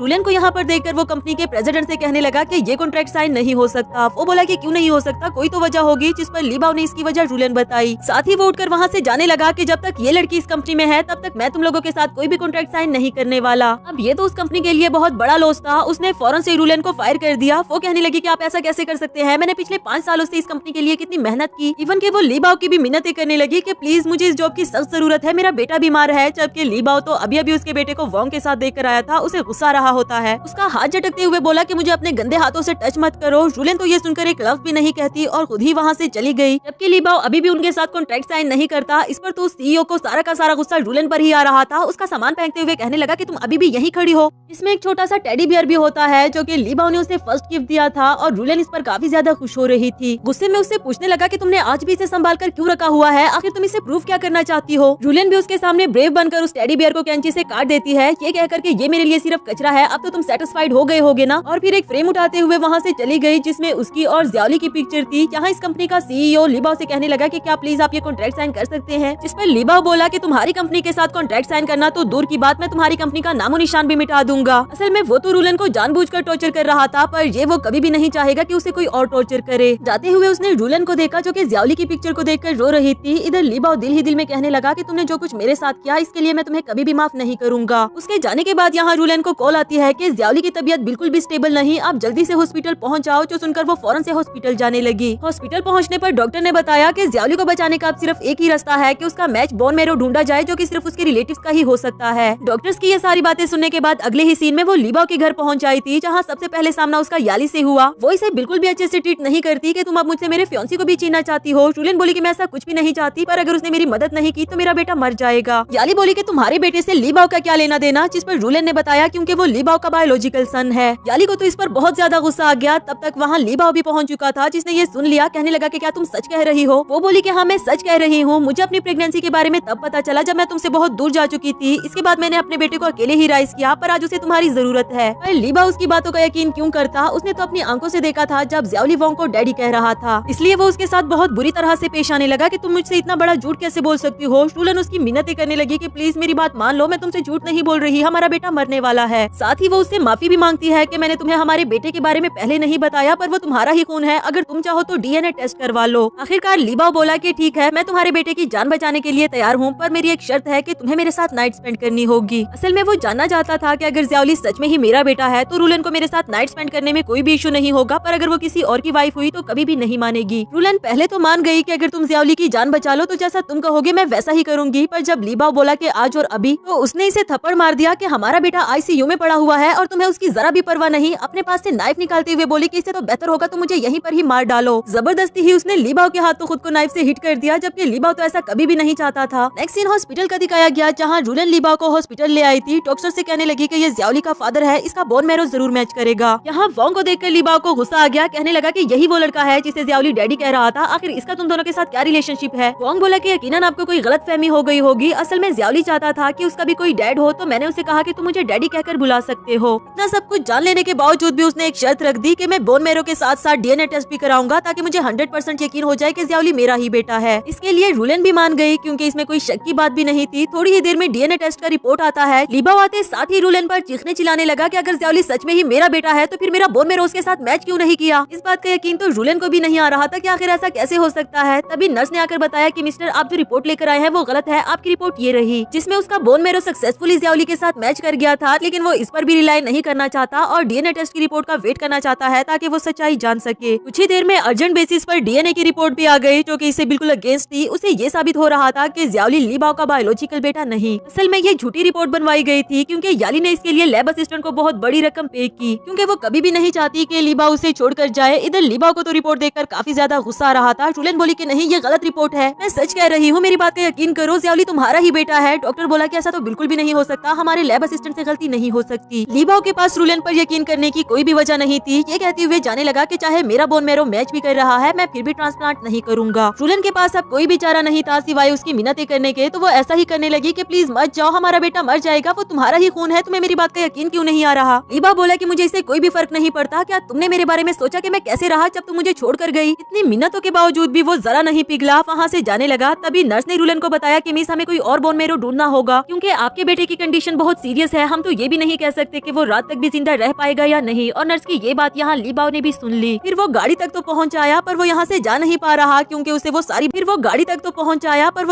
नहीं पा रहा क्योंकि उसे वो सारी बातें याद आ रही थी जो रूलन ने कही कि प्लीज यहाँ से मत जाओ वरना तो हमारा बेटा मर जाएगा। दूसरी तरफ रूलन को ज़ियाओली के साथ दिखाया गया जहाँ वो कह रहा था कि मम्मा आप रोना बंद करो, मुझे बिल्कुल भी अच्छा नहीं लगता, अगर मैं मर भी जाऊँ तो कोई बात नहीं, बस आप मुझसे वादा कर लो कि अगले जन्म में भी आप मेरी ही मॉम बनेंगी। इस बात पर रूलन को रोना आ गया, वो फौरन वहाँ से बाहर आ जाती है। वहीं लीबाओ भी हॉस्पिटल में वापस आ गया था। उसने रूलन को नीचे बैठकर रोते हुए देखा, शायद ही उसका माइंड अब बदल गया हो। नेक्स्ट सीन में जब वो ज़ियाओली के साथ बैठी थी तभी नर्स ने आकर बताया कि हमें नोटिस मिला है, आपके बेटे के लिए सूटेबल बोन मैरो मिल गया, आप जल्दी से इसे सर्जरी के लिए रेडी करें। वो रहमदिल इंसान कौन है इस बारे में तो रूलन नहीं जानती, पर वो ज़ियाओली से कहने लगी कि अब तुम्हें कुछ भी नहीं होगा, मॉम तुम्हें बचा लेगी। नेक्स्ट सीन सर्जरी रूम का दिखाया गया जहाँ बोन मैरो ट्रांसप्लांट करने वाला कोई और नहीं बल्कि लीबाओ होता है, पर उसने डॉक्टर को मना कर दिया इस बात को सीक्रेट ही रखा जाए, यानी कि किसी को भी इस बारे में पता ना चले कि बोन मैरो मैंने ट्रांसप्लांट किया। नेक्स्ट सीन कुछ देर बाद का दिखाया गया जहाँ सर्जरी सक्सेसफुली कंप्लीट हो चुकी थी। इस पर रूलन बहुत खुश होती है। उसने नाम पूछा कि क्या मैं जान सकती हूँ कि वो काइंड इंसान कौन है, तो डॉक्टर बोला कि हम आपको उसके बारे में कुछ भी नहीं बता सकते क्योंकि उसने खुद ही अपना नाम सीक्रेट रखने के लिए कहा। यहाँ वोंग को याद आता है कि उसने कुछ देर पहले लीबाओ को जाते हुए देखा और वो इंजर्ड भी लग रहा था। उसे यकीन हो गया कि बोन मैरो ट्रांसप्लांट करने वाला कोई और नहीं बल्कि लीबाओ ही है, लेकिन वो रूलन को इस बारे में कुछ भी नहीं बताता। कहने लगा कि अगर उसने अपना नाम सीक्रेट रखने के लिए कहा है तो तुम भी उसकी काइंडनेस याद रखो, बाकी सब कुछ भूल जाओ। इसी के साथ हमारा फर्स्ट एपिसोड खत्म हुआ। हेलो दोस्तों, तो बढ़ते हैं इस सीरीज के सेकंड एपिसोड की तरफ। एपिसोड की शुरुआत में हमें सीन दिखाया जाता है जहाँ लीबाओ हॉस्पिटल में अपना चेकअप कराने के लिए आया था, पर जब रूलन ने उसे देखा तो वो उसे देखते साथ ही थप्पड़ मार देती है कि तुमने हमारे साथ कितना बुरा किया, अब क्या यहाँ हॉस्पिटल में दोबारा तुम हमारी बेबसी देखने के लिए आए हो। वोंग कहने लगा कि यहाँ इसके साथ वक्त जाया करने का कोई फायदा नहीं, चलो हमें जाना चाहिए। जब वो जाने लगी तो लीबाओ ने उसका हाथ पकड़ लिया, उसे अपनी इंजरी के बारे में पता लगने नहीं देता। कहने लगा कि तुम्हारे बेटे की सर्जरी सक्सेसफुली हो गई ना, अब तुम अपना वो वादा पूरा करो जो कल तुमने मुझसे किया था, यानी कि तुम्हें मेरे साथ नाइट स्पेंड करनी होगी। इस पर रूलन उसे अच्छी खासी बातें सुनाने लगी कि कल तो तुम हमारी तरफ पीठ फेर कर चले गए, एक बार मुड़कर देखना भी तुमने गवारा नहीं समझा और आज तुम्हें अपना प्रॉमिस याद आ रहा है कि मैं तुम्हारा प्रॉमिस पूरा करूं। लीबाओ इसे अपने मुंह से बताना भी नहीं चाहता कि तुम्हारे बेटे की जान मैंने बचाई। डॉक्टर से कहने लगा कि इसके बेटे का ट्रीटमेंट फौरन से बंद कर दो क्योंकि ये हॉस्पिटल लीबाओ की फैमिली का था। वो रूलन को ये बात बताना चाहता था कि अभी तुम्हें मेरी बात माननी होगी वरना तो इसमें नुकसान तुम्हारा ही होगा। जबकि वोंग भी रूलन को पसंद करता था, वो नहीं चाहता कि लीबाओ इसके साथ नाइट स्पेंड करे। कहने लगा कि तुम फिक्र मत करो, हम ज़ियाओली को किसी अच्छे हॉस्पिटल में शिफ्ट करवा देंगे। डॉक्टर ने मजीद बताया कि मैं नहीं जानता मिस्टर लीबाओ की क्या शर्त है, हम अगर ज़ियाओली की सर्जरी अभी ही हुई है, इस तरह उसे किसी और हॉस्पिटल में शिफ्ट करना कोई अकल की बात नहीं। रूलन जानती थी कि डॉक्टर बिल्कुल ठीक कह रहे हैं, इसलिए वोंग के इतना मना करने के बावजूद भी वो लीबाओ के साथ चली गई। नेक्स्ट सीन में हमें इन दोनों को साथ में दिखाया गया जहाँ लीबाओ तो उसे टच कर रहा था पर रूलन आगे से कोई भी रिस्पॉन्स नहीं करती, जो इसे बिल्कुल भी अच्छा नहीं लगा क्योंकि आज से 5 साल पहले रूलन का बिहेवियर उसके साथ ऐसा बिल्कुल भी नहीं था। इसलिए वो कहने लगा कि अभी के अभी मेरे रूम से बाहर जाओ, मुझे तुम्हारी जरूरत नहीं। वो इसकी मिन्नतें करने लगी कि तुम जैसा कह रहे हो मैं वैसा कर तो रही हूँ, प्लीज मेरे बेटे का ट्रीटमेंट मत रुकवाना। इसके बावजूद भी लीबाओ ने उसका हाथ पकड़कर रूम से बाहर निकाल दिया। ये जो कुछ भी हो रहा है उसे अच्छा नहीं लगता, उसे ऐसे लग रहा था जैसे उसने रूलन को हमेशा के लिए खो दिया हो। जबकि रूलन को सिर्फ ज़ियाओली की फिक्र थी। वो कॉल करके हॉस्पिटल में उसके बारे में पूछने लगी जिससे उसे पता चला कि वो बिल्कुल ठीक है और उसका ट्रीटमेंट भी अच्छे से स्टार्ट था। नेक्स्ट सीन में याली को दिखाया गया जिसने इन दोनों पर नजर रखने के लिए किसी को हायर किया था। वो इसे वर्ड टू वर्ड सारी बात बता रहा होता है कि मिस्टर लीबाओ ने किस तरह उस लड़की को अपने रूम से बाहर निकाल दिया। अब तो वो काफी ज्यादा खुश हो गई, फौरन से उस जगह पहुंच भी आती है जहां उसका सामना रूलन से हुआ। कहने लगी कि तुम अंदाजा भी नहीं लगा सकती कि अपनी कैंपस ब्यूटी को इस तरह रुलते हुए देखकर मुझे कितना सुकून मिल रहा है। जो सुनते साथ ही रूलन ने इसे थप्पड़ मार दिया कि मैंने हमेशा तुम्हें अपनी बेस्ट फ्रेंड समझा, तुम्हें और लीबाओ को नेक्स्ट लाइफ के लिए बेस्ट विशेष दी, पर तुमने क्या किया, मेरे पीठ पीछे ही मुझ पर चुरा गौंपा। वो भी इसे अपने दुखड़े सुनाने लगी कि तुमने मेरे साथ अच्छा ही क्या किया, हमेशा सब लोग तुम्हें ही तो अप्रिशिएट करते थे, चाहे वो टीचर्स हो, फ्रेंड्स हो या फिर लीबाओ। तुम्हारी वजह से लीबाओ ने कभी भी मेरी फीलिंग्स के बारे में नहीं सोचा कि मैं उसे कितना ज्यादा प्यार करती हूँ। अब तुम हमारी लाइफ में दोबारा वापस आ गई ताकि तुम उसको मुझसे छीन लो। मैं ऐसा होने कभी भी नहीं दूंगी। अगर तुम्हारे बेटे की जान जाती है तो जाए। वैसे तो रूलन इसे कुछ नहीं कहती, मगर अब अच्छे खासे रूड वे में समझाने लगी कि खबरदार अगर तुमने मेरे बेटे के बारे में कुछ भी कहा तो। एंड टाइम पर यहाँ लीबाओ भी पहुंच आया जिसने उसे विलन के रूप में देख लिया, तो फौरन से उसका गला पकड़ लेता है कि तुम्हें इजाजत किसने दी इसे बुली करने की। जबकि याली तो उसके सामने मासूम बनने लगी कि प्लीज इसे छोड़ दो, ये मेरी दोस्त है, मुझे अच्छा नहीं लग रहा कि तुम इसके साथ इस तरह से पेश आओ। लीबाओ उसे याली से माफी मांगने के लिए फोर्स कर रहा था, जिस पर रूलन दिल ही दिल में सोचने लगी कि इस आदमी को सच नजर ही नहीं आ रहा, ये किसी बेटे का बोझ कैसे उठाएगा। खैर उसने याली से माफी मांग ली, इन दोनों को शादी के लिए बेस्ट विशेस भी दे देती है। फिर वहाँ से जाने लगी कि लीबाओ बोला अपना किया हुआ प्रॉमिस याद रखना। रूलन को तो लगा था कि शायद अब लीबाओ उसकी जान बख्श देगा, पर ऐसा कुछ भी नहीं हुआ। वो गुस्से में वहाँ से जाने लगी। उसके जाते साथ यहाँ फौरन से लीबाओ का रवैया याली के साथ बदल गया, पर वो भी बहुत चालाक थी। फौरन से डिजीनेस का बहाना कर दिया कि मेरा सर चकरा रहा है, मुझसे चला भी नहीं जा रहा। इस पर लीबाओ उसे उठाते हुए ले जाने लगा। तभी रूलन सामने से वापस आ रही थी। उसे देखकर तो याली को काफी मजा आता है। कहने लगी कि वो मेरा सर चकरा रहा था ना, इसलिए ये मुझे उठाकर ले जाने लगे। वो बोली कि मुझे इससे क्या, तुम मुझे क्यों एक्सप्लेन कर रही हो, मैं तो बस अपना फोन लेने के लिए आई थी। फिर अपना फोन लेकर वहाँ से जाने लगी। हाँ, लेकिन वो हर्ट जरूर हुई क्योंकि वो लीबाओ से दूर जरूर हुई है, पर वो आज भी सिर्फ उसी से ही प्यार करती थी। यहाँ लीबाओ को भी अच्छा नहीं लग रहा था कि इसे हम दोनों को साथ में देखकर कोई जेलसी भी फील नहीं हुई। क्या इसने कभी भी मुझसे प्यार नहीं किया? वो भी गुस्से में याली को वहीं पर उतार कर वहाँ से चला गया। बेचारी याली, उसे तो सारा का सारा गुस्सा रूलन पर ही आ रहा था कि तुम्हें तो मर जाना चाहिए। नेक्स्ट सीन रात का दिखाया गया, जहाँ याली लीबाओ के पास आती है, ये सोच कर कि अगर मैं उसके साथ नाइट स्पेंड करूंगी तो शायद वो रूलन को भूल जाएगा। मगर लीबाओ ने तो उसे अपने पास बैठने तक नहीं दिया और फौरन अपने रूम से बाहर भेज दिया, जिस पर तो याली को और भी ज्यादा गुस्सा रहा होता है। आखिर उस रूलन में ऐसी क्या बात थी जो ये 5 साल के बाद भी उसे मिस कर रहा है? तभी उसने किसी को कॉल की और खुद से मिलने के लिए बुलाया। नेक्स्ट सीन अगली सुबह का दिखाया जाता है, जहाँ उसे मिलने के लिए एक फॉर्चून टेलर आया हुआ था। ये वही फॉर्चून टेलर है जिसको आज से 5 साल पहले याली ने लीबाओ की मॉम से मिलवाया था। इसी ने ही बताया था कि तुम्हारे बेटे का रूलन के साथ होरोस्कोप मैच नहीं कर रहा, इसलिए वो उसकी लाइफ में बैड लक हो सकती है। और फिर याली ने लीबाओ का एक्सीडेंट करवा दिया था ताकि उसकी मॉम का शक यकीन में बदल जाए। आज वो दोबारा से कोई इस तरह का और कारनामा करवाना चाहती है कि वो लड़की तुम्हारे बेटे की लाइफ में वापस आ चुकी, अब वो तुम सबको ही अपनी अपशगुनी में घेर लेगी। और ये भी कि सिर्फ मेरा होरोस्कोप ही लीबाओ के साथ मैच कर रहा है, जल्द से जल्द उसकी मेरे साथ शादी करवा दे तो सब कुछ ठीक हो जाएगा। इसके लिए याली ने उसे बहुत बड़ी रकम पे की। नेक्स्ट सीन हॉस्पिटल का दिखाया गया, जहाँ मॉम डेंटिस्ट के पास आई थी और तभी उसने अपने सामने से रूलन को गुजरते हुए देखा। साथ ही उसे आज से 5 साल पहले की बात याद आती है, जब फॉर्चून टेलर ने उनको बताया था कि जब तक ये लड़की तुम्हारे बेटे की लाइफ में रहेगी तुम सबकी लाइफ में डिजास्टर्स होते रहेंगे। अब वो सोच रही थी कि ये लड़की वापस आ गई है कहीं इसलिए ही तो मुझे टीथ में पेन नहीं हो रहा। उनका बिलीफ पक्का करने के लिए फॉर्चून टेलर का आदमी ऊपर से गमला भी गिरा देता है, जिससे तो वो लगते लगते बच गई, मगर डर के मारे बेहोश हो जाती हैं। रूलन ने जब किसी आंटी को इस तरह से बेहोश होते हुए देखा तो फौरन से उनके पास आ गई। नेक्स्ट सीन हॉस्पिटल का दिखाया गया, जहाँ मॉम को होश आता है और वो सोच रही थी कि शुक्र है मैं जिंदा हूँ, मुझे कुछ हुआ नहीं। लेकिन जब उन्होंने याली को देखा तो उनके मुंह पर ग्लास ऑफ वाटर फेंक देती है कि तुम मेरे सामने क्या कर रही हो, फौरन यहाँ से दफा हो जाओ। रूलन बोली कि आप तो ऐसे पेश आ रही हैं जैसे आपको मैंने बेहोश किया था, बल्कि मैं तो आपको यहाँ तक लेकर आई, ये देखिए आपके मेडिकल बिल भी भरे। जबकि मॉम तो अभी भी उस पर चीखने चिल्लाने लगी कि तुम्हारी ये हिम्मत कि तुम मुझे मामूली से बिल्स दिखा रही हो। इसी दौरान वो नीचे गिर जाती हैं। रूलन तो उनकी मदद ही कर रही थी, पर जब लीबाओ वहाँ पहुँचा तो मॉम उनके सामने ऐसे दिखा रही थी जैसे कि रूलन उसे मारना चाहती थी। वो बोली कि नहीं, मैंने ऐसा कुछ भी नहीं किया, मैं तो इनकी मदद कर रही थी। लीबाओ भी इतनी आसानी से उसका यकीन तो नहीं करने वाला था। मॉम को डॉक्टर के साथ भेजकर इसकी तरफ आने लगा। कहने लगी कि आखिर तुम मुझसे कितने झूठ बोलोगी, पहले भी तुम इतना बड़ा झूठ बोल चुकी कि ज़ियाउली मेरा बेटा है। वो बोली कि ना मैंने पहले कोई झूठ बोला था और ना मैं अब झूठ बोल रही हूँ। डीएनए रिपोर्ट चेंज करवाने का सारा कारनामा याली का था, वरना तो तुम खुद इन्वेस्टिगेशन करवा लो। जहाँ तक रही तुम्हारी मॉम की बात, तो मैं ही उन्हें हॉस्पिटल तक लेकर आई, उनके सारे बिल्स पे किए। बेहतर होगा कि तुम अब ये सारे पैसे मुझे वापस कर दो। लीबाओ कहने लगा कि तुम्हें पैसे ही चाहिए ना, ठीक है। अपने पास से पैसे निकाल कर उसके ऊपर फेंक देता है जैसे कि वो इस पर कोई एहसान कर रहा हो। इतना कुछ देखकर अब रूलन कैसे खामोश रह सकती थी? एक तो उसने इनके साथ अच्छाई की, ऊपर से उसे ही जलील किया जा रहा था। कहने लगी कि आखिर क्यों, तुम्हें हमेशा मैं ही गलत क्यों लगती हूँ? तुम्हारी मॉम बेहोश हुई, उन्हें मैं यहाँ तक लेकर आई, उनकी मदद की, क्या ये मेरी गलती थी? लीबाओ दिल और दिमाग दोनों के बीच में फंस गया था। उसका दिल इसे रूलन पर यकीन करने के लिए कहता है, जबकि उसका दिमाग साथ नहीं दे रहा। खैर रूलन वहाँ से चली गई, जिसके बाद उसे अपने असिस्टेंट की कॉल आती है और यहाँ हॉस्पिटल में क्या कुछ हुआ था उसे वर्ड टू वर्ड सब कुछ बता दिया। फिर जब उसने अपनी मॉम से पूछा कि आप क्यों बेहोश हो गई थी, तो वो बोली कि मैं कब बेहोश हुई थी, तुम्हें यकीनन किसी ने झूठ बोल दिया होगा। पर आखिरकार वो मान ही लेती है कि हाँ मैं ही बेहोश हुई थी, पर अगर वो अपशगुन लड़की मेरे सामने ना आई होती तो ऐसा ना हुआ होता ना। इस पर लीबाओ उनको समझाने लगा कि मॉम ये इत्तेफाक भी तो हो सकता है ना, आप बैड लक को इस तरह उनके साथ कैसे जोड़ सकती हैं? मॉम भी जानती थी कि मेरा बेटा हॉरोस्कोप्स पर यकीन नहीं करता, इसलिए कहने लगी कि आज से 5 साल पहले वो तुम्हें सिर्फ 3 मिलियन के लिए छोड़कर चली गई तो भला वो मुझे अच्छी कैसी लगेगी? चाहे रूलन उसे छोड़कर चली गई थी, पर वो आज भी उसे प्यार तो करता है, उसे बुला नहीं पा रहा था। बाहर आकर वो मिरर से ही उनके वार्ड में देखता है, जहाँ वो ज़ियाउली के साथ खेल रही थी। तो डॉक्टर को अपना कार्ड देते हुए बोला कि इसमें 1 मिलियन है, आप प्लीज इसे रूलन को दे दें। थोड़ी ही देर में डॉक्टर वो कार्ड वापस ले आया कि मिस रूलन ने इतने ही पैसे लिए जो कि उन्होंने बिल के लिए पे किए थे, बाकी वो एक्सेप्ट नहीं कर रही। जबकि यहाँ लीबाओ को दिल ही दिल में बुरा लग रहा था कि मैंने उसे गलत समझा, पता नहीं वो मुझे माफ करेगी भी या नहीं। नेक्स्ट सीन में मॉम को हॉस्पिटल से वापस याली के साथ आते हुए दिखाया गया। वो उसे सारा वाकया भी बता रही थी कि किस तरह जब मैंने रूलन को देखा तो उनके साथ इंसिडेंट हुआ। जबकि याली कहती है कि आंटी आप तो शुक्र करें, आप सही सलामत है, देखो आपको कुछ भी नहीं हुआ। लेकिन जैसे ही वो घर में इंटर हुई तो उनका पेट रैबिट मरकर नीचे पड़ा हुआ था। इसे देखकर तो वो काफी ज्यादा सैड हो गई, रोने लग जाती हैं। लेकिन अब उन्हें पूरी तरह से यकीन हो गया है कि वो लड़की हमारे घर में आ गई तो अब कुछ भी अच्छा नहीं होगा। याली भी उनको बातों ही बातों में इस बात का यकीन दिला रही थी कि हाँ ये तो सब कुछ वैसा ही हो रहा है जैसा कि आज से 5 साल पहले हुआ था। तभी अचानक से इन्हें मेड की चीखें सुनाई दी, जिस पर ये दोनों फौरन से भागते हुए अंदर जा पहुंची और देखती है कि ग्रैंडपा बेहोश होकर नीचे पड़े हुए हैं। ये भी सारा कारनामा याली और उस फॉर्चून टेलर का ही था, मगर मॉम के दिमाग में एक बात तो बैठ ही गई कि वो लड़की कभी भी हमारी फैमिली के लिए गुड लक नहीं हो सकती। खैर नेक्स्ट सीन में ग्रैंडपा को उठाकर हॉस्पिटल लाया गया, उन्हें फौरन से आईसीयू में शिफ्ट करवा दिया जाता है। मॉम कह रही थी कि तुम्हारे ग्रैंडपा तो हमेशा टाइम पर मेडिसिन लिया करते थे, पता नहीं अचानक से उन्हें ऐसा क्या हो गया। दूसरी दूसरी तरफ से लीबाओ का अंकल त्यान पहुँच आया, जो आते हुए कहते हैं कि आखिर मेरे डैड को क्या हो गया, अचानक से आईसीयू में कैसे पहुँच गए। खैर मैं तुम लोगों को अभी से बता रहा हूँ कि अगर मेरे डैड को कुछ भी हो गया तो उनकी सारी प्रॉपर्टी सिर्फ मुझसे बिलोंग करती है। इस पर लीबाओ उनसे लड़ पड़ा कि आपको शर्म नहीं आ रही, ग्रैंडपा भी आईसीयू में है और आप जायदाद की बात कर रहे हो। इसी बात को लेकर दोनों की सोच रही थी कि ये सब कुछ भी यकीनन उसी लड़की की वजह से हुआ कि वो मेरे बेटे की लाइफ में वापस आ गई है। जबकि यहाँ लीबाओ अपने अंकल त्यान से कह रहा था कि अगर कुछ अच्छा नहीं कह सकते तो फौरन यहाँ से दफा हो जाओ, इससे पहले कि मैं आपके साथ ज्यादा रूड हो जाऊँ। त्यान तो वहाँ से चला गया, लेकिन यहाँ मॉम को बिल्कुल अच्छा नहीं लग रहा था। वो लीबाओ को समझाने लगी कि तुम्हें ऐसा नहीं करना चाहिए, वो तुम्हारे अंकल थे। वो लीबाओ को बताना तो चाहती थी कि असल में ये सब कुछ रूलन की वजह से हुआ, पर वो जानती थी कि मेरा बेटा हॉरोस्कोप पर यकीन नहीं रखता, इसलिए कोई फायदा भी नहीं बताने का। इसके बाद लीबाओ किसी हाई फाई डॉक्टर का बंदोबस्त करने के लिए वहाँ से चला जाता है, मॉम से ये कहकर कि कुछ भी हो तो मुझे कॉल कर देना। जबकि यहाँ मॉम याली से कहती है कि ये सब कुछ उस रूलन की वजह से हुआ, मैं उसे छोड़ूंगी नहीं, उसने हमारे घर का सुकून खराब कर दिया। दूसरी तरफ रूलन को दिखाया गया जो कि हॉस्पिटल में ही जियाउली का बर्थडे सेलिब्रेट कर रही होती है, साथ ही साथ उसे यकीन दिला रही थी कि तुम मेरे कितने अच्छे बेटे हो, मुझे तुम पर फख्र है। यहाँ मॉम भी गुस्से में उसी की तरफ ही जा रही थी कि सारा सीन याली को देखने में काफी मजा आ रहा होता है। रूलन जहाँ मजे से बर्थडे सेलिब्रेट कर रही थी, थोड़ी ही देर में मॉम उसके पास पहुँच आई, कहने लगी कि हमारे घर का सुकून बर्बाद करके तुम यहाँ पर बर्थडे सेलिब्रेट कर रही हो। साथ ही साथ वो बर्थडे का सब कुछ तहस नहस कर देती है, जिसकी वजह से जियाउली तो काफी ज्यादा डर गया। जबकि मॉम रूलन को बातें सुना रही थी कि तुम कितनी बेशर्म लड़की हो, ये बात जानते हुए भी कि मेरे बेटे की फियांसी है, तुम फिर भी उसकी लाइफ में वापस आ गई। जियाउली उनको रोक रहा था कि प्लीज मेरी मम्मा को मत डांटो, जिस पर याली उसे कहने लगी कि तुम्हारी मम्मा है ही ऐसी, वो ये सब कुछ सुनना डिजर्व करती हैं। वो दोनों ही मिलकर इन माँ बेटे को बुली कर रहे थे। तभी जियाउली उनकी तरफ आगे आते हुए कहता है कि बस इसके बाद आप मेरी मॉम को हिट नहीं कर सकती। जो कहने के बाद जियाउली बेहोश हो जाता है, क्योंकि वो फुली तरह से रिकवर्ड नहीं हुआ था। डॉक्टर्स फौरन से उसे यहाँ से आईसीयू में शिफ्ट कर देते हैं। जबकि रूलन अब मजीद चुप नहीं रहती, कहने लगी कि अगर मेरे बेटे को कुछ भी हुआ तो मैं इसका बदला आप लोगों से जरूर लूंगी। मॉम बोली कि तुम्हारे बैड लक की वजह से मैंने अपने पेट को खो दिया, तो अगर तुम अपने बेटे को खो दो तो ये कुछ ज्यादा बड़ी बात नहीं होगी। यानी कि उनकी नजर में जियाउली से कहीं ज्यादा इम्पोर्टेंट उनका पेट था। जिस पर रूलन कहने लगी कि आपको शर्म नहीं आ रही, आप एक पेट से इंसानी जिस्म को कंपेयर कर रही हैं। अब वो भी इनके साथ काफी रूडली पेश आने लगी, इवन कि उन्हें पुश भी किया, जिसकी वजह से वो नीचे गिर गई। याली बोली कि तुम लीबाओ की मॉम के साथ ऐसे कैसे पेश आ सकती हो। ये वाला सीन अभी चल ही रहा था कि वहाँ लीबाओ भी पहुँच आया, जिसे देखकर तो मॉम ने रोना धोना डाल दिया कि ये लड़की मुझे मारना चाहती है, पता नहीं क्यों ये मेरे पीछे पड़ी हुई है। लीबाओ को लगा कि शायद सच में ही ऐसा कुछ हुआ होगा। वो रूलन से पूछने लगा कि आखिर तुम्हारा मसला क्या है, तुम मेरी मॉम के साथ ऐसे कैसे पेश आ सकती हो। वो बोली कि इसमें मेरी कोई गलती नहीं है, तुम्हारी मॉम खुद हमारे पास चलकर आई, तुम्हें नजर नहीं आ रहा, उनकी वजह से मेरा बेटा आईसीयू में पहुंच गया। मैं आप सबको बता रही हूँ कि अगर मेरे बेटे को कुछ भी हुआ तो मैं खामोश नहीं रहूंगी। लीबाओ भी ये देखकर समझ तो गया था कि मॉम खुद चलकर इनके वार्ड तक आई है, यानी कि सारी की सारी गलती सिर्फ रूलन की भी नहीं हो सकती। लेकिन फिर भी वो रूलन से कहने लगा कि अगर मेरी मॉम ने तुम्हें कुछ कहा था तो तुम्हें कॉल करके मुझे बताना चाहिए था, तो मेरी मॉम से इस तरह पेश नहीं आ सकती। मगर वो बोली कि अगर तुम्हें तुम्हारी मॉम प्यारी है तो मुझे भी मेरा बेटा प्यारा है, तुम अपनी मॉम को अच्छे से समझा दो कि आइंदा हमारी लाइफ में इंटरफेयर मत करे। ये कहने के बाद रूलन गुस्से में वहाँ से चली गई और इसी के साथ हमारा ये वाला एपिसोड भी खत्म हुआ। हेलो दोस्तों, तो बढ़ते हैं इस सीरीज के थर्ड एपिसोड की तरफ। एपिसोड के शुरुआत में लीबाओ अपनी मॉम से पूछता है कि मैंने आपको मना भी किया था उसे परेशान मत करना, इसके बावजूद भी आप उसके वार्ड में क्यों गई थी। मॉम को तो समझ नहीं आ रहा था कि क्या बहाना लगाऊं। इधर से याली कहने लगी कि तुम्हारी मॉम तो बस इतना ही पूछने के लिए गई थी कि मेरे बेटे को पैसों की खातिर छोड़कर तुमने किसी और से शादी कर ली, क्या तुम्हें शर्म नहीं आई थी। और बस उसने लड़ना ही शुरू कर दिया। लीबाओ को उसकी बात पर यकीन नहीं था, कहने लगा कि तुम्हें सफाइयां देने की जरूरत नहीं, मैं खुद ही इसकी इन्वेस्टिगेशन करवा लूंगा। नेक्स्ट सीन में जियाउली को दिखाया गया, जिसकी मॉम उसके लिए काफी ज्यादा वरीड हो रही थी, पर फाइनली जब उसे होश आया तो उसकी मॉम को भी रिलीफ मिला। दूसरी तरफ त्यान ने कंपनी में शेयर होल्डर्स की एक मीटिंग रखवा दी थी। उनसे कहता है कि मेरे डैड की लाइफ का तो आप कुछ अता पता नहीं, मगर उनके जाने के बाद उनकी सारी जायदाद का वारिस तो मैं ही हूँ, इसलिए ऑटोमेटिकली सब कुछ मेरे नाम हो जाएगा। मैं तुम लोगों को अभी से ऑफर दे रहा हूँ कि जो अभी से मुझे सपोर्ट करे, मुझे वोट दे, तो फ्यूचर में मैं भी उसे सपोर्ट करूंगा। काफी सारे शेयर होल्डर्स तो उसकी बातों में आ भी गए थे। तभी वहाँ लीबाओ आया जो उसकी चेयर को किक कर देता है। त्यान बोला कि तुम मेरे साथ ऐसे नहीं पेश आ सकते। वो बोला कि अगर तुम सीईओ की चेयर पर बैठे होगे तो तुम्हारे साथ ऐसे ही पेश आना चाहिए। अभी तक आप इस कंपनी के एक छोटे से एम्प्लॉय हो और अपनी हिम्मत तो देखो, शुक्र करो कि मैं इससे ज्यादा बुरा नहीं पेश आया। इसके बाद वो सभी शेयर होल्डर्स को एक एग्रीमेंट दिखाते हुए कहने लगा कि आज से 8 साल पहले जब ये कंपनी मेरे हवाले हुई थी, तब आप इसमें से उसकी मार्केट वैल्यू देख सकते हैं, जो कि सिर्फ 20 मिलियन थी, पर आज इसकी मार्केट वैल्यू 200 मिलियन है। यानी कि इस कंपनी के सारे शेयर्स और जितनी भी सक्सेस है वो सिर्फ मुझसे बिलोंग करती है। इसमें मेरे अंकल त्यान को कुछ भी नहीं मिलने वाला। इसके बावजूद भी अगर तुम लोग इसे सपोर्ट करना चाहते हो तो मैं किसी को भी नहीं रोकूंगा। त्यान भी ये सुनकर शॉक हो गया कि ऐसा कैसे हो सकता है, तुम तो सीधा सीधा ये कह रहे हो कि मेरे डैड की जायदाद में मेरा कोई भी हिस्सा नहीं। वो तो बेचारा भी अपने हिस्से के लिए परेशान हो रहा था कि लीबाओ ने उसकी जॉब भी खत्म कर दी और अपने गार्ड्स को बुलाकर उसे बाहर फेंकने के लिए कहा। असल में लीबाओ जानता था कि उसे अपने डैड से कोई प्यार श्यार नहीं, बस वो अपने डैड की जायदाद चाहता है। नेक्स्ट सीन में लीबाओ उसी बार में गया था जहाँ पर रूलन काम किया करती थी, पर वहाँ की सुपरवाइजर से पता चला कि उसने तो यहाँ से जॉब छोड़ दी। हाँ, लेकिन उसके घर का एड्रेस दे देती है। लीबाओ ये कहते हुए जाने लगा कि तुम्हें उसे इन्फॉर्म करने की जरूरत नहीं। दूसरी तरफ रूलन को ज़ियाओली के साथ दिखाया गया, जो फाइनली डिस्चार्ज होकर घर आ चुके। तभी डोरबेल बजती है। रूलन ने पहले उससे नाम पूछा, वो नेम भी नहीं बता रहा था, तो उसने डोर ओपन किया और वो देखती है कि कोई और नहीं बल्कि ली बाओ था। पूछने लगी कि तुम यहाँ पर क्या कर रहे हो। वो बोला कि वो लड़का वोंग जिसके साथ तुम्हारा कोई भी रिलेशनशिप नहीं, वो तुम्हारे घर आ सकता है, तो मैं क्यों नहीं। रूलन ने बताया कि देखो मैं तुम्हारे साथ लड़ने की मूड में नहीं हूँ, इसलिए बेहतर होगा कि तुम यहाँ से चले जाओ। वहाँ से जाना तो दूर की बात, बल्कि वो रूलन को जबरदस्ती किस करने लगा कि तुमने मुझसे वादा किया था, इतनी आसानी से कैसे भूल सकती हो। रूलन खुद को उससे छुड़ाते हुए कहने लगी कि आखिर तुम माँ बेटा मेरा पीछा छोड़ क्यों नहीं देते और मुझे कितना टॉर्चर करोगे। ली बाओ उसे अपनी मॉम की तरफ से माफी मांगता है, फिर कहने लगा कि तुम्हें नहीं लगता कि टॉर्चर तुम मुझे कर रही हो, जिस तरह आज से 5 साल पहले तुम मुझे बगैर बताए छोड़कर चली गई। मगर रूलन को लगता था कि अब तो सब कुछ बदल गया होगा। ली बाओ की फियोंसी भी है, पर वो क्या जानती थी कि कुछ भी नहीं बदला। ली बाओ आज भी उसे उतना ही चाहता था। कहने लगी कि निकलो यहाँ से, ये मेरा घर है, मैं मजीद तुम्हारी यहाँ पर कोई भी बात बर्दाश्त नहीं करूंगी। ली बाओ ने पहले से ही इस घर के लैंडलॉर्ड का नंबर ले रखा था, फौरन से उसे कॉल कर यहाँ पर बुला लेता है। रूलन को तो समझ नहीं आ रहा कि आखिर ये करना क्या चाहता है। फिर जैसे ही लैंडलॉर्ड वहाँ पर पहुंचा, ली बाओ कहने लगा कि मैं इस घर को मार्केट प्राइस से 10 गुना ज्यादा रेट पर खरीदना चाहता हूँ। जो सुनकर तो वो फौरन से राजी हो गया। इवन के रूलन को भी घर खाली करने के लिए कहा। रूलन कहती है कि आप ऐसा कैसे कर सकते हो, हमारा 1 साल का कॉन्ट्रैक्ट था, फिर भी अगर आप इस घर को बेचना चाहते हैं तो मुझे कुछ दिनों का टाइम तो दे, ताकि मैं अपने लिए दूसरा घर ढूंढ सकूं। वो कहने लगा कि माफ करना, मैं आपको इस घर में आज की रात भी रहने के लिए नहीं दे सकता, क्योंकि अब इस पर मेरा कोई इख्तियार नहीं। साथ ही वो इस घर की कीज भी ली बाओ के हवाले कर देता है। ये कहकर वो तो चला गया। इधर ली बाओ को लग रहा था कि अब रूलन मेरी मिन्नतें करेगी इस घर में रहने के लिए, पर उसने ऐसा कुछ भी नहीं किया, बल्कि उसने फौरन से वोंग को कॉल कर दी। उसे बताया कि मेरे लैंडलॉर्ड ने मुझे घर से निकाल दिया, क्या मैं तुम्हारे पास शिफ्ट हो सकती हूँ। जिस पर वो बोला कि हाँ क्यों नहीं, मैं अभी तुम्हें लेने के लिए आ रहा हूँ। इधर ली बाओ को तो गुस्सा आ रहा था कि बजाय मुझसे हेल्प मांगने के तुम वोंग से हेल्प मांग रही हो। वो बोली कि चाहे मैं मर भी जाऊँ फिर भी मैं तुम्हारी कोई हेल्प नहीं लूंगी। जो कहने के बाद वो ज़ियाओली को उठाने के लिए चली गई। यहाँ ली बाओ को उसके असिस्टेंट की कॉल आई और वो सारा वाकया बताया जो कि हॉस्पिटल में हुआ। कि आपकी मॉम ही उनसे लड़ने के लिए उनके वार्ड में गई थी और किस तरह ज़ियाओली को उनकी वजह से आईसीयू में जाना पड़ा। ये सुनकर तो उसे और भी ज्यादा बुरा लगने लगा, क्योंकि वो हमेशा रूलन को अनइंटेंशनली हर्ट कर देता है। तब तक वहाँ वोंग भी पहुँच आया, जो ली बाओ को यहाँ पर देखकर पूछने लगा कि क्या इसने फिर से तुम लोगों को बुली किया। और रूलन बोली कि ये एक लंबी कहानी है। ज़ियाओली तो उसे देखकर फौरन से कहने लगा कि अंकल वोंग, क्या मैं अब भी आपको डैडी बुला सकता हूँ। वो बोला कि हाँ क्यों नहीं, बल्कि मैं तो खुद भी तुम्हारा डैडी ही बनना चाहता हूँ। ये सब कुछ ली बाओ कैसे बर्दाश्त करता। कहने लगा कि ये अच्छा बाप बनने का ड्रामा बंद करो और जाओ यहाँ से, ये लोग तुम्हारे साथ कहीं नहीं जाने वाले। रूलन भी उसके साथ लड़ पड़ी कि तुम्हारा हमारे साथ क्या रिश्ता है, तुम किस रिश्ते से हमें यहाँ पर रोकना चाह रहे हो। ली बाओ उसे कैसे बताए कि मैं अभी भी तुमसे प्यार करता हूँ। उसका हाथ पकड़ते हुए कहने लगा कि मैंने मना कर दिया ना, तो तुम इसके साथ नहीं जाओगी। ज़ियाओली को उसका ये बिहेवियर बिल्कुल भी अच्छा नहीं लगा। उसे मानने लग जाता है कि आप बिल्कुल भी अच्छे अंकल नहीं, आप मेरी मामा को बुली कर रहे हैं। उसे रोते हुए देखकर यहाँ रूलन ने भी ली बाओ को थप्पड़ मार दिया कि तुमने मुझे तो टॉर्चर किया ही है, पर तुम्हारी वजह से मेरा बेटा कितना अफेक्ट हो रहा है। वो बोला कि मेरी वजह से, क्या तुम जानती भी हो कि इसको बोन मैरो किसने ट्रांसप्लांट किया। उसकी बात को बीच में रोककर यहाँ वोंग रूलन से कहने लगा कि तुम इसके साथ टाइम क्यों वेस्ट कर रही हो, हमें जाना चाहिए। मगर रूलन ली बाओ को जवाब देते हुए कहती है कि जिसने भी ट्रांसप्लांट किया हो, इससे तुम्हें क्या, तुमने तो नहीं किया ना। तुम्हारे सामने मैं कितना रोई गिड़गिड़ाई, तुमसे भीख मांगी, पर तुम पर किसी भी चीज का असर नहीं हुआ और हमारी तरफ पीठ फेर कर वहाँ से चले गए। उसकी ये सारी बातें तो ली बाओ खड़ा खामोशी के साथ सुन रहा था, लेकिन आखिरकार वो अपना फोन निकालते हुए बोला कि तुम इस वोंग के साथ ही जाना चाहती हो ना, तो ठीक है, जिस कंपनी में ये जॉब करता है मैं इसकी जॉब अभी ही खत्म करवा देता हूँ, फिर मैं भी देखता हूँ कि ये तुम्हारे बेटे का एक्सपेंस कैसे उठाएगा। वोंग बोला कि रूलन जो मर्जी हो जाए, तुम इसकी बातों में मत आना, मुझे कोई और जॉब मिल जाएगी, बस तुम लोग मेरे साथ चलो। इधर रूलन कंफ्यूज थी कि अब मुझे क्या करना चाहिए, क्योंकि वो अपनी वजह से अपने दोस्त का इतना बड़ा नुकसान भी होने नहीं दे सकती। जबकि ली बाओ कह रहा था कि तुम और तुम्हारा बेटा मुझे बैड पर्सन समझते हैं ना, तो क्यों ना मैं कुछ ऐसा काम भी करूं जो कि बुरे लोग ही करते हैं। आखिरकार उसने मजबूर होकर ली बाओ की बात मान ही ली कि ठीक है, मैं तुम्हारे साथ जाऊंगी, तुम वोंग को हमारे बीच में लाकर उसे कोई नुकसान मत पहुंचाना। फिर वोंग को भी समझाने लगी कि मैं ऑलरेडी ही तुम पर बहुत सारे बोझ डाल चुकी, मजीद कोई बोझ नहीं डालना चाहती, बेहतर होगा कि तुम अपने घर वापस चले जाओ। ज़ियाओली बोला कि मॉम क्या हम डैड के साथ नहीं जाएंगे, जिस पर वो ज़ियाओली को भी समझाने लगी कि बेटा ये तुम्हारे डैडी नहीं, तुम इन्हें अंकल कहकर पुकारो। इस तरह इन दोनों को ज़ियाओली के साथ उसके घर जाना पड़ा, जबकि वो वोंग को ऐसे देख रहा था जैसे मैं इन दोनों को अपने साथ ले जाने में जीत गया। नेक्स्ट सीन में ली बाओ इन दोनों को अपने घर ले आया था। याली से कहने लगा कि इसे भी हमारे घर का सर्वेंट समझ लो, कोई भी काम इसे करवा सकती हो। जबकि याली ऐसे दिखा रही थी जैसे वो रूलन के आने से बहुत खुश हो। कहने लगी कि मैं जल्दी से इसके लिए गेस्ट रूम साफ करवा देती हूँ। ली बाओ बोला कि इसकी कोई जरूरत नहीं, ये भी बेसमेंट में ही रह लेगी। जो कहकर वो तो चला गया और याली रूलन को टोंट मारते हुए कहती है कि यकीनन तुम्हें अपनी औकात तो पता चल ही गई होगी। इसके बाद याली कॉल करके ली बाओ की मॉम को भी बता रही थी कि ये अपशगुन लड़की हमारे घर में आ गई है, अब हो सकता है कि हमारे साथ कुछ बुरा हो। अब दोबारा उस फॉर्चून टेलर से कॉन्टेक्ट क्यों नहीं कर लेती, क्योंकि हमें कुछ न कुछ तो करना होगा। मॉम ये सुनकर कहने लगी कि अरे हाँ, मैं तो उसके बारे में भूल ही गई थी, मैं कल ही उससे मिलूंगी। नेक्स्ट सीन अगली सुबह का दिखाया गया, जहाँ मॉम और याली दोनों ही उस फॉर्चून टेलर से मिलने के लिए गई हुई थी। मॉम ने उसको सारी बात बताई कि अब हमें क्या करना चाहिए। वो कुछ देर की एक्टिंग करने के बाद कहता है कि तुम्हारे घर में बहुत बड़े डिजास्टर्स आने वाले हैं, क्योंकि उस लड़की का हॉरोस्कोप तुम्हारे बेटे के हॉरोस्कोप से मैच नहीं कर रहा। मैं जल्द से जल्द उसकी शादी किसी ऐसी लड़की से करवानी निशानी होगी जिसका हॉरोस्कोप उसके साथ मैच कर रहा हो। मॉम बोली पर मैं उसे ये बात कैसे समझाऊं क्योंकि वो हॉरोस्कोप्स पर बिलीव नहीं रखता और मुझे ऐसी लड़की कहाँ से मिलेगी जिसका हॉरोस्कोप मेरे बेटे के साथ मैच कर रहा हो। फॉर्चून टेलर कहता है कि ढूंढने की क्या जरूरत, तुम्हारे सामने ही तो बैठी है। याली भी एक्टिंग करते हुए बोली कि मैं कैसे हो सकती हूँ, आपको कोई गलतफहमी हो गई होगी। मॉम तो खुश हो रही थी, कहने लगी कि तुम्हें क्या मसला है लीबाओ के साथ शादी करने में। मैं तुम्हें इस बात की गारंटी देती हूँ कि एक बार तुम्हारी और लीबाओ की शादी हो जाए तो वो उस चुड़ैल को भूल जाएगा। जबकि याली तो उनके मुँह से सुनना ही यही चाहती थी। नेक्स्ट सीन में रूलन को दिखाया गया जो ज़ियाओली को ब्रेकफास्ट करवा रही थी, साथ ही साथ उसे घर का काम भी करना पड़ रहा होता है। लेकिन ऐसे कैसे हो सकता है कि मॉम उसे सुकून की लाइफ जीने दे। आते हुए कहने लगी कि मेरे लिए सर्वेंट ने स्पेशल डिश बना कर रखी थी, अब वो है तो नहीं, अचानक से कहाँ गायब हो गई। ए लड़की, कहीं चोरी छुपे तुमने तो नहीं खा ली या फिर अपने इस बेटे को तो नहीं खिला दी। रूलन बोली कि आपको बच्चों के सामने तमीज से बात करनी चाहिए, हमने आपकी कोई भी डिश नहीं देखी, उसे खाना तो दूर की बात। मॉम जान गई कि उसे इस बात पर गुस्सा आ रहा है। अब तो वो ज़ियाओली के सामने और भी बुरा भला कहने लगी कि तुम लोग हमारे सर्वेंट हो, इसलिए बेहतर होगा कि सिर्फ हमारे गुलाम बनकर रहो। ज़ियाओली तो बच्चा ठहरा, वो इनके पास आकर अपने नन्हे हाथों से मारते हुए कहता है कि आप बैड आंटी हो, मेरी मम्मी आपकी सर्वेंट नहीं, आप झूठ बोल रही हैं। लेकिन मॉम तो ज़ियाओली के साथ बच्ची ही बन गई थी। वो भी आगे से हिट कर देती है कि तुम्हारी मॉम ने तुम्हें ये मैनर सिखाए हैं कि तुम झूठ बोलो, तुमने मेरी डिश खाई और अब तुम झूठ भी बोल रहे हो। वो मासूम सा चेहरा बनाते हुए कहता है कि नहीं, मैंने आपकी डिश नहीं खाई, ये देखो मैं आपको अपना मुंह भी दिखा देता हूँ, क्या आपको कुछ नजर आया। मॉम तो रूलन को अपनी बातों से टॉर्चर करना चाहती थी ताकि वो यहाँ से चली जाए। ज़ियाओली से कहने लगी कि अब तक तो तुम्हारे स्टमक में जा चुका होगा, हाँ अगर तुम चोरी से अपना स्टमक चीर कर मुझे दिखा दो तब मैं यकीन कर लूंगी। रूलन को इस बात पर काफी ज्यादा गुस्सा आ गया कि आप बच्चों के साथ इस तरह की बातें कैसे कर सकती है। मॉम ने उसे थप्पड़ मार दिया कि तुम मुझ पर चिल्लाना बंद करो, अगर तुम वाकई ही चाहती हो कि मैं तुम्हारी बातों का यकीन कर लूं तो फिर ये लो चूरी और इसका स्टमक चीर कर मुझे दिखा दो। रूलन उनके हाथ से चूरी लेते हुए कहने लगी कि खबरदार, अगर किसी ने भी मेरे बेटे की तरफ आने की कोशिश की तो मैं बर्दाश्त बिल्कुल भी नहीं करूंगी। इस गलत टाइम पर ली बाओ भी पहुंच आया, जोर से ही आवाज देते हुए कहने लगा कि ये तुम क्या कर रही हो। मॉम भी उसे देखकर एक्टिंग करना स्टार्ट कर देती है कि देखो ना बेटा, ये लड़की मुझे मारना चाहती है। याली भी एक्टिंग में कुछ कम नहीं थी, कहने लगी कि तुम ली बाओ की मॉम के साथ इस तरह का बिहेव कर सकती हो, इसका मतलब तो ये हुआ कि तुम्हें ली बाओ की भी कोई परवाह नहीं। जबकि ली बाओ ने तो उसे गले से पकड़ लिया कि तुम्हारी इतनी हिम्मत कि तुम मेरे ही घर में मेरी ही मॉम को चूरी दिखाओ। रूलन को भी गुस्सा आ रहा था कि हमेशा मुझे ही गलत समझा जाता है। कहने लगी कि तुम क्या चाहते हो कि तुम्हारे घर में हम बुली होते रहे और कुछ भी ना कहे। तुम्हारी मॉम मेरे बेटे पर अपनी स्पेशल डिश खा जाने का इल्जाम लगा रही है और अब चाहती है कि उन्हें अपना स्टमक चीर कर दिखाए। किसी बच्चे के साथ ये ऐसा बिहेव कैसे कर सकती है। ली बाओ बोला लेकिन तुम दोनों को कुछ हुआ तो नहीं ना, जिंदा सलामत मेरे सामने खड़े हो, ये मेरी मॉम है, अगर कुछ थोड़ा बहुत कह भी दिया तो इसमें इतना हंगामा बनाने की क्या जरूरत थी। रूलन की आंखों में आंसू आ गए, कहने लगी कि क्या तुम अपने बच्चे को प्रोटेक्ट भी नहीं कर सकते। वो बोला कि झूठ मत बोलो, मैं डीएनए रिपोर्ट से सब कुछ सच जान चुका हूँ। और जब वो रिपोर्ट ही झूठी थी, रूलन कहने लगी कि तुम याली से ही क्यों नहीं पूछ लेते, क्योंकि वो रिपोर्ट भी उसी ने ही चेंज करवाई थी। मॉम ने फौरन से उसे थप्पड़ मार दिया कि याली हमारे घर में मेहमान है, तुम उस पर इस तरह का झूठा इल्जाम नहीं लगा सकती। इधर याली भी मासूम बनने की कोशिश कर रही थी जैसे उसे कुछ पता ही ना हो। यहाँ रूलन इन सब के सामने अपने बेटे के सर की कसम खा लेती है कि ज़ियाओली तुम्हारा ही बेटा है। कहीं न कहीं मॉम को भी लगने लगा कि ये लड़की अपने बेटे की झूठी कसम तो नहीं खा सकती। उनको भी ज़ियाओली पर प्यार आने लगा। याली ने फौरन से उनको मैनिपुलेट कर दिया कि आंटी इसकी बातों में बिल्कुल भी मत आना, या आप सबको बेवकूफ बना रही है। ली बाओ भी सवाल करते हुए पूछने लगा कि अगर ज़ियाओली सच में मेरा ही बेटा है तो इन 5 सालों में तुमने मुझे बताना गवारा क्यों नहीं समझा। रूलन अब उसे क्या ही बताती कि मुझे आज से 5 साल पहले तुम्हें छोड़कर क्यों जाना पड़ा था। कहने लगी क्योंकि मैं अपने बेटे को किसी भी मुसीबत में नहीं डालना चाहती थी। असल में वो जानती थी कि ली बाओ की मॉम मुझे तो उससे दूर करना चाहती है, लेकिन अगर उन्हें पता चला कि ये उनका ही ग्रैंडसन है तो वो ज़ियाओली को भी मुझसे चीर लेगी। इधर ली बाओ को तो उसकी ये बातें बिल्कुल ही इलॉजिकल लग रही थी कि तुम खुद ही मुझसे दूर गई, तुमने मेरे बेटे को जन्म भी दिया और फिर इतने सालों तक उसको मुझसे छुपा कर रखा। रूलन बोली कि अगर तुम्हें मेरी बातों का यकीन नहीं करना तो मत करो, लेकिन मैं मजीद इस घर में नहीं रह सकती जहाँ मुझे और मेरे बेटे को बुली किया जाता हो। ये कहने के बाद वो ज़ियाओली का हाथ पकड़कर उसे अपने साथ ले गई। यहाँ तो ली बाओ भी उसे नहीं रोक पा रहा था, मगर मॉम और याली उसके जाने से काफी ज्यादा खुश होती हैं। याली ली बाओ के पास आते हुए बोली कि मैं आपके लिए ब्रेकफास्ट लगा देती हूँ, जबकि वो अपना हाथ छुड़ाते हुए उसे गले से पकड़ लेता है कि अगर इस केस से तुम्हारा कोई भी लेना देना हुआ तो मैं तुम्हें जिंदा नहीं छोड़ूंगा। मॉम उसे डांटने लगी कि तुम इसको किसी और की सजा कैसे दे सकते हो, फौरन से छोड़ो उसे। ली बाओ इसे वार्न करते हुए कहता है कि रूलन और उसके बच्चे से दूर रहना, अगर तुमने उसे या उसके बच्चे को कोई भी नुकसान पहुँचाने की कोशिश की तो आई स्वेयर मैं तुम्हारे साथ अपनी एंगेजमेंट तोड़ दूंगा। ये बात सुनकर तो मॉम को बहुत ही ज्यादा गुस्सा आ गया, कहने लगी कि मेरे जीते जी ऐसा कभी भी नहीं हो सकता, तुम सिर्फ इसी से ही शादी करोगे वरना तो तुम्हें मेरा मरा हुआ मुंह देखना होगा। मॉम की बातों का ली बाओ कोई भी जवाब नहीं देता, वो फौरन वहाँ से चला गया। लेकिन यहाँ मॉम याली से कहने लगी कि तुम फिक्र मत करो, तुम्हारी और ली बाओ की शादी करवाने के लिए अब हम बिल्कुल वैसा ही करेंगे जैसा कि हमें उस फॉर्चून टेलर ने करने के लिए कहा था। नेक्स्ट सीन में ली बाओ परेशान बैठा रूलन और उसके बच्चे के बारे में ही सोच रहा था कि तभी उसे उसकी मॉम की कॉल आई और बताया कि फौरन से हॉस्पिटल पहुँच जाओ, तुम्हारे ग्रैंडपा की तबीयत बिल्कुल भी स्टेबल नहीं। ये सुनकर तो वो फौरन से हॉस्पिटल पहुँच आया, जहाँ मॉम और याली ने अपने साथ साथ डॉक्टर को भी थोड़ी सी एक्टिंग में मिला रखा था, क्योंकि ग्रैंडपा को ऐसा कुछ भी नहीं हुआ था, मगर डॉक्टर बता रहे थे कि इनकी कंडीशन काफी ज्यादा सीरियस है। हमने बहुत अच्छे स्पेशलिस्ट के साथ भी डिस्कस कर लिया, अब तो इनकी जिंदगी का फैसला सिर्फ ऊपर वाला ही कर सकता है। ली बाओ बोला कि ऐसा कुछ भी नहीं होगा, मैं जल्दी से किसी और अच्छे डॉक्टर का बंदोबस्त करता हूँ। नेक्स्ट सीन में मॉम ली लीबाओ को समझा रही थी कि बेटा तुमने डॉक्टर्स की बात तो सुन ली ना कि ये अब डॉक्टर्स के बस की बात नहीं, लेकिन मैं जानती हूँ कि याली हमारे घर के लिए गुड लक है। अगर तुम इससे शादी कर लो तो हो सकता है कि तुम्हारे ग्रैंडपा की जान बच जाए। वो बोला कि मॉम आप ये किस तरह की बातें कर रही है, लेकिन मॉम कहने लगी कि बेटा तुम अपने ग्रैंडपा से कितना ज्यादा प्यार करते हो, क्या तुम उनकी जान बचाने के लिए सिर्फ इतना नहीं कर सकते। ये सारा सीन अभी चल ही रहा था कि दूसरी तरफ रूलन ज़ियाओली का चेकअप कराने के लिए उसे हॉस्पिटल लेकर आई थी, वो भी वोंग के साथ, और उसे वोंग के साथ देखकर तो यहाँ लीबाओ को काफी ज्यादा गुस्सा आ गया। इसी के साथ हमारा ये वाला एपिसोड भी खत्म हुआ। हेलो दोस्तों, तो बढ़ते हैं इस सीरीज के 4th एपिसोड की तरफ। एपिसोड की शुरुआत में हम देखते हैं जहाँ लीबाओ ने रूलन को वोंग के साथ देख लिया था, जिस पर उसे गुस्सा आ जाता है। उसके पास जाकर कहने लगा कि वाह कितनी जल्दी तुमने इसके साथ रहने का बंदोबस्त कर लिया। रूलन ज़ियाओली को डॉक्टर के साथ चेकअप के लिए भेजकर यहाँ इसको थप्पड़ मार देती है कि तुम होते कौन हो मुझसे ये पूछने वाले कि मैं किसके साथ रह रही हूँ। जब हम दोनों तुम्हारे पास थे तो क्या तुम हमें प्रोटेक्ट कर पा रहे थे? अब तुम्हारा क्या हक बनता है मुझसे ये पूछने का कि मैं किसके साथ रह रही हूँ। याली भी अच्छी बनने की एक्टिंग करते हुए आगे आकर बोली कि रूलन तुम लीबाओ से इस तरह कैसे बात कर सकती हो। वो बोली कि तुम्हें बीच में बोलने के लिए किसने कहा, मैं लीबाओ से बात कर रही हूँ ना, तो बेहतर होगा कि तुम चुप रहो। याली कहने लगी कि मैं चुप कैसे रह सकती हूँ, लीबाओ मेरा फियांसी है, तुम मेरे सामने उसके साथ इस तरह से बिहेव नहीं कर सकती। यहाँ रूलन जानबूझकर उसे टोन करते हुए कहने लगी कि लीबाओ तुम्हारा फियांसी है, ये तो तुम पिछले 5 साल से कह रही हो, मगर तुम्हारा फियांसी तुम्हें बिल्कुल भी इंटरेस्टेड नहीं लगता, वरना तो अब तक शादी हो चुकी होती ना, वो तुम्हें ऐसे इग्नोर ना कर रहा होता। याली को गुस्सा आ जाता है, वो उसे थप्पड़ मारने लगी कि उसका हाथ वोंग ने पकड़ लिया और गुस्से में जोरों से नीचे झटक देता है। ये तो उसकी शान में और भी बड़ी गुस्ताखी थी। कहने लगी कि तुम्हारी इतनी हिम्मत, आखिर तुम्हारा रिश्ता क्या है इससे। रूलन कहने लगी कि तुम दोनों को यही जानना है ना कि मेरा वोंग के साथ क्या रिलेशनशिप है, तो कान खोलकर सुन लो, ये मेरा फियांसी है। जल्दी ही हम एक दूसरे से शादी करके लीगल कपल बन जाएंगे। वैसे ये बात तो अचानक से सुनकर वोंग भी हैरान हो गया। लीबाओ को गुस्सा आने लगा, जबकि याली कहती है कि ओह अच्छा, फिर तो मैं तुम लोगों को तुम्हारी फ्यूचर लाइफ के लिए गुड लक कहती हूँ। रूलन का असल मकसद तो लीबाओ को सबक सिखाना था। कहने लगी कि मिस्टर लीबाओ, उम्मीद करती हूँ कि फ्यूचर में आप हमारे रिश्ते की रिस्पेक्ट करेंगे और वोंग के साथ अच्छे से पेश आएंगे। लीबाओ को तो उसकी ये बात सुनकर बहुत ही ज्यादा गुस्सा आ गया। वो बोली कि क्या हुआ, गुस्सा आ रहा है मुझे किसी और से शादी करते हुए देखकर, कहीं इसका मतलब ये तो नहीं कि तुम अभी भी मेरे लिए फील करते हो। इधर मॉम कहने लगी कि बिल्कुल भी नहीं, अगर तुम इस दुनिया की इकलौती भी लड़की बचोगी तब भी मेरा बेटा तुमसे शादी नहीं करेगा।